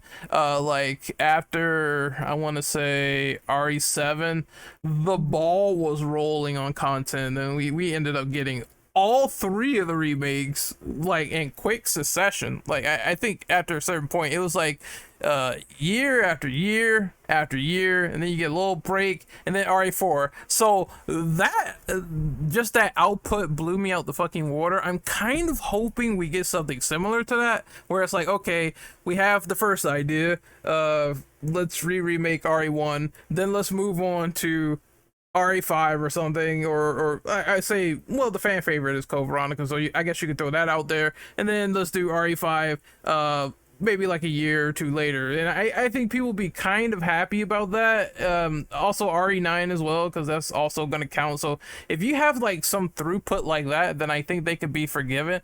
At the same time, I totally don't mind if they took a break off this year, because I think it makes sense. It's just, I don't know if it's going into 2025 and nothing like related to RE whatsoever, but I understand that they've given us like so much, so I'm not gonna be part of the rabid sort of fan base where it's like, hey, they don't give us any RE in 2024, I'm going to go and riot and like blow up the White House or something like that. But 2025 later, No, yeah. I meant nothing for 2 years. That's what I meant. Yeah. I think if they had everybody just wait for the 30th anniversary, that's when I think people might start to get a little like, oh my God, what are they cooking? What are they cooking? Yeah. No, I agree with that 100%. But I know the way I'm speaking is there's some people who can't wait because of this year, and they're getting a little rabid about it and stuff like that, and I'm just kind of like, I think they kind of earned their break after giving us like so much. A year's break is fine, but 2 years, It was like 4 Resident Evil games like every other year for like the past couple of years. yeah, See them announcing something this year for next year. Oh, for sure. yeah, Because we got the announcement for RE4 remake a little less than a year before it actually came out too. And then like after like a good few months, I haven't even played it yet, but Separate Ways. that too, that counts. Yeah. Big DLC. I mean, they could like, I don't know, make a tofu version. Oh God, no! Just to tide people over. Okay, I mean, I thought that would I be wouldn't like be mad about it. I find it and funny, then like and have it no. like cursing in Japanese, like in the original back then. Like, I think That would does be exist for the RE2 remake. Yeah, it does, and then like put it in RE4. Is what I'm saying. Yeah. Yeah.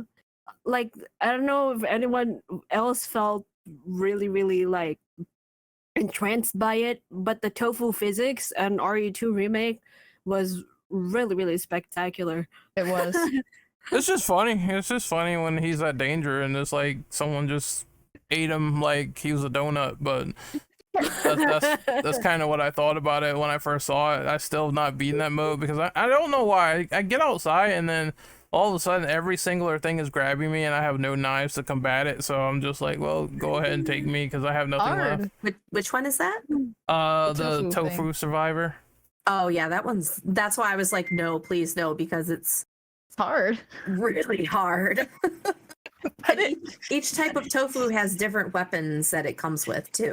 But the jiggle physics is so funny. Yeah, the jiggle physics is RE4 remake. Then you get your jiggle physics in. And then it starts wiggle. Sorry. You were saying something? I just find it funny how like it's like starving fans versus fans getting like so many games, and it's like we're kind of being greedy here. Yeah, not gonna lie. That's kind of the point that I think about as well. It's like fuck, like imagine being a starving Silent Hill fan versus Resident Evil getting like 10,000 buffets. Like, I'm sorry, like fans. I know, yeah, even Metal, like they're getting the remake, yeah, but when Kojima got punted out, MGS fans Metal were Gear getting up. fans. So it's a lot of Resident Evil fans. Like I love you guys, but at the same time the crazy ones, it's kind of a little bit selfish. But I think that's a good time to sort of wrap it up on, since we got a dip. But I'm gonna do outros now. So Samzar says he has work, so I'm gonna let you outro yourself first. Thank you, sir. Yeah, it was great being here again. Appreciate the invite, and it was fun talking Resident Evil with y'all. No problem, man. Like I said, you're always welcome back on the RE podcast, and hopefully you have a good night. Take care of yourself. It was fun, like just sitting there discussing and breaking down all things that we love about Resident Evil. So great having you on. Thank you. Yep, take it easy. Take it easy. Yeet, it is your turn. Where can we find you on social media? Can I not say it? I'd prefer not to. I don't want to get bombarded by people. That's fine. It's fine. I'll just leave mine. I'll just say my goodbyes. I'm Yeet, and thank you for having me on the podcast. I haven't gone here because I've been a lot busy with personal stuff, but thank you for having me, and goodbye. All right, see you later, Yeet. Next up we have Ren Ben. Where can we find you on social media?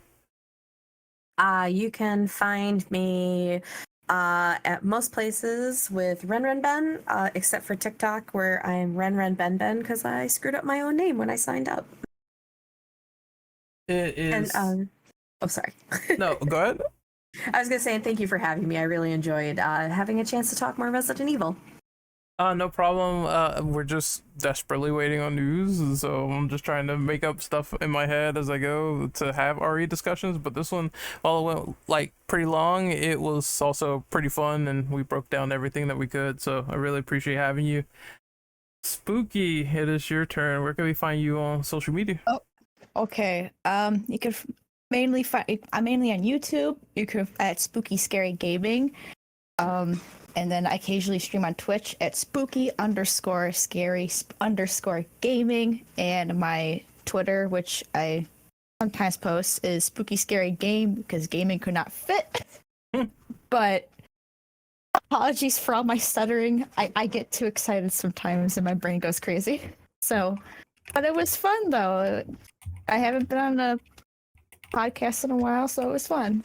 Oh, no worries. Like I said, that's why I jumped in, to sort of, cause I think some people, they work a lot better when there's a natural flow of conversation when speaking between each other, and some people are not good at the muted format where it's like, oh, well, we have to be muted until someone else finishes. So they're I'm personally not good at that, honestly. Yeah, it's like tomato. I had to sort of learn to do both. But people said it has its positives and negatives. Some people don't like being cut off. Other people, they like talking up a storm with other people. So I could totally get that logic. I'll jump in anytime when it comes to connecting conversation like that. So don't worry. Yeah. Next up is Empress Rogue Red. Where can we find you on social media? Yeah. Okay. First of all, thanks again for having me. Hopefully, I didn't overtalk myself to the point where I never get step foot on here again and made a bad impression on everybody. I enjoyed meeting everyone. Mezzy, you guys are really awesome. And I actually had like a total change in most of my social media except for Instagram. So everyone can mostly find me on everywhere with at Empress Rogue Red. I mean, yeah, like that's what I go on Twitter, Twitch. I mean, I mostly stream on Twitch as well, and yeah, like having a different, I mean, an upgraded VTuber model soon. So hopefully, some people can still recognize me after. Thank you. I mean, it's just in time for I have a Twitch anniversary stream this month, so. Yeah. Yeah, That's awesome. for the promotion segment, you're free to like just promote whatever at the end that you have coming up, so it's totally fine. As for the over talking thing, I mean, people talk a lot. I wasn't expecting you to have the 10 answers of each side for the first question. It was 8. It felt like 10. I'm sorry. Yeah, it did. I know it was 8, but it definitely felt like 10 to me. But you know, it's something. Everything that we do is a work in progress. And the other thing, like, you didn't do too bad for your first time around. Just the other thing that I noticed was a lot of calling either Leon or someone else daddy. And I was just like, that's kind of sticking out. I was trying not to. I'm not gonna lie. I was trying not to laugh. Because I was like, I noticed that like 5 times it happened. But I was trying not to say anything. I thought it was hilarious, but because I know a lot of the girls that like Resident Evil either love Leon, Carlos, or Wesker, and sometimes I see. You better say Wesker. You better say Wesker. Better say Wesker. Yeah. My mom likes Chris.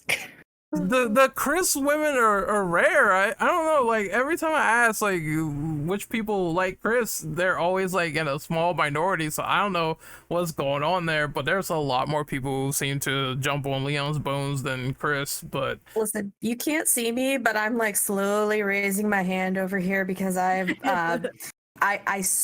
I don't know why, but Chris has really started to grow on me lately. I'm and becoming one of the Chris ladies.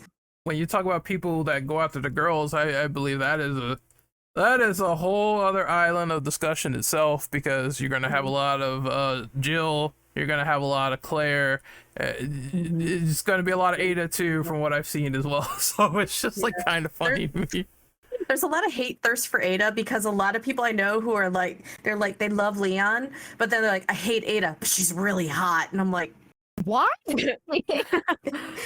That's that's kind of There's just Why? a line, and they like I always say, and I told one of my friends this, there's a line and they want to cut in first. yeah, Oh my god. I like that one. That's funny. But like, I mean, I don't have particular hate on Ada, but yeah, you're right. It's in a different like conversation altogether. I'm, I ship Leon and Claire. I'm sorry. I know some people who are Cleon fans. I'm a multi-shipper, so everything's Yeah, good. I'm multi. Yeah, thank you so much. But I mean, like, I mean, I don't hate Ada at all. I mean, I want to cosplay as her. I just don't want to. I just Spooky's just yeah, like- right. And then like, and I'm Asian, so it works out. Spooky's just like, So, oh, I'm gonna like- go to all you eat buffet, like. Listen, But yeah, oh, I go don't ahead. necessarily want her with Leon. I guess. Yeah. Give the guy a break. I'll just say, as someone who goes both ways, that listen, Resident Evil is fantastic. All of them are hot. Oh, absolutely. Yeah. Oh are. man. Oh man. Knowing people that goes both ways, it's like, you know what? I'll just pick the whole buffet. I'll just go here. I'll go here. Exactly. Like it's a full. Like there's a whole buffet. Nom, nom, nom, nom, nom, nom. Oh, Thank you, You Spooky. have- Thank you. You have one for every week. Is that? There you go. oh my lord. That's a lot of meals right there. I'm a hungry bitch. Listen, you can also subdivide it. Be like, okay, this week is it RE1 Chris or are we going Village Chris? I mean, honestly, I'm probably gonna pick Village Chris most of the time because, oh my Girl. god, Why But- not? I highly doubt there's anyone who's gonna pick RE7 Chris, but I mean, Oh, that's not Everybody Chris. I know That's hates Claire. That's Chris. RE7. That's not Chris. That's not my Chris. that wasn't Chris. I mean, who is that? That's not Redfield, is it? That's Not like, Chris. It's the cousin they don't talk about, Clarence. it reminds me of that Simpsons episode where Bart has like a brother, but they keep him in the attic. That is RE7 Yeah. Chris. Yes. But especially since yeah, it's so apt too. Not a hero. Yep, yeah, not in this one. Not really. It's like Yeah, not a but hero, almost not an act- option. I Yeah. actually like the Not a Hero DLC, other than the fact that Lucas is really friggin' hard to beat. But I actually like that DLC because you don't have to see you don't have to see fake Chris's face. I know, yeah, Right, you're right. totally. I like that part up until I saw him and I was just like, who is this man? We've never seen this before. You just go. Yeah, but like imagine my confusion. That was so RE7 was my first Resident Evil game, but I knew like just enough to be dangerous by the time I got done with the game. And the guy pulls his helmet off and goes, name like it introduces himself as Redfield, and I'm like, but you don't look like the person that I know is Chris Redfield.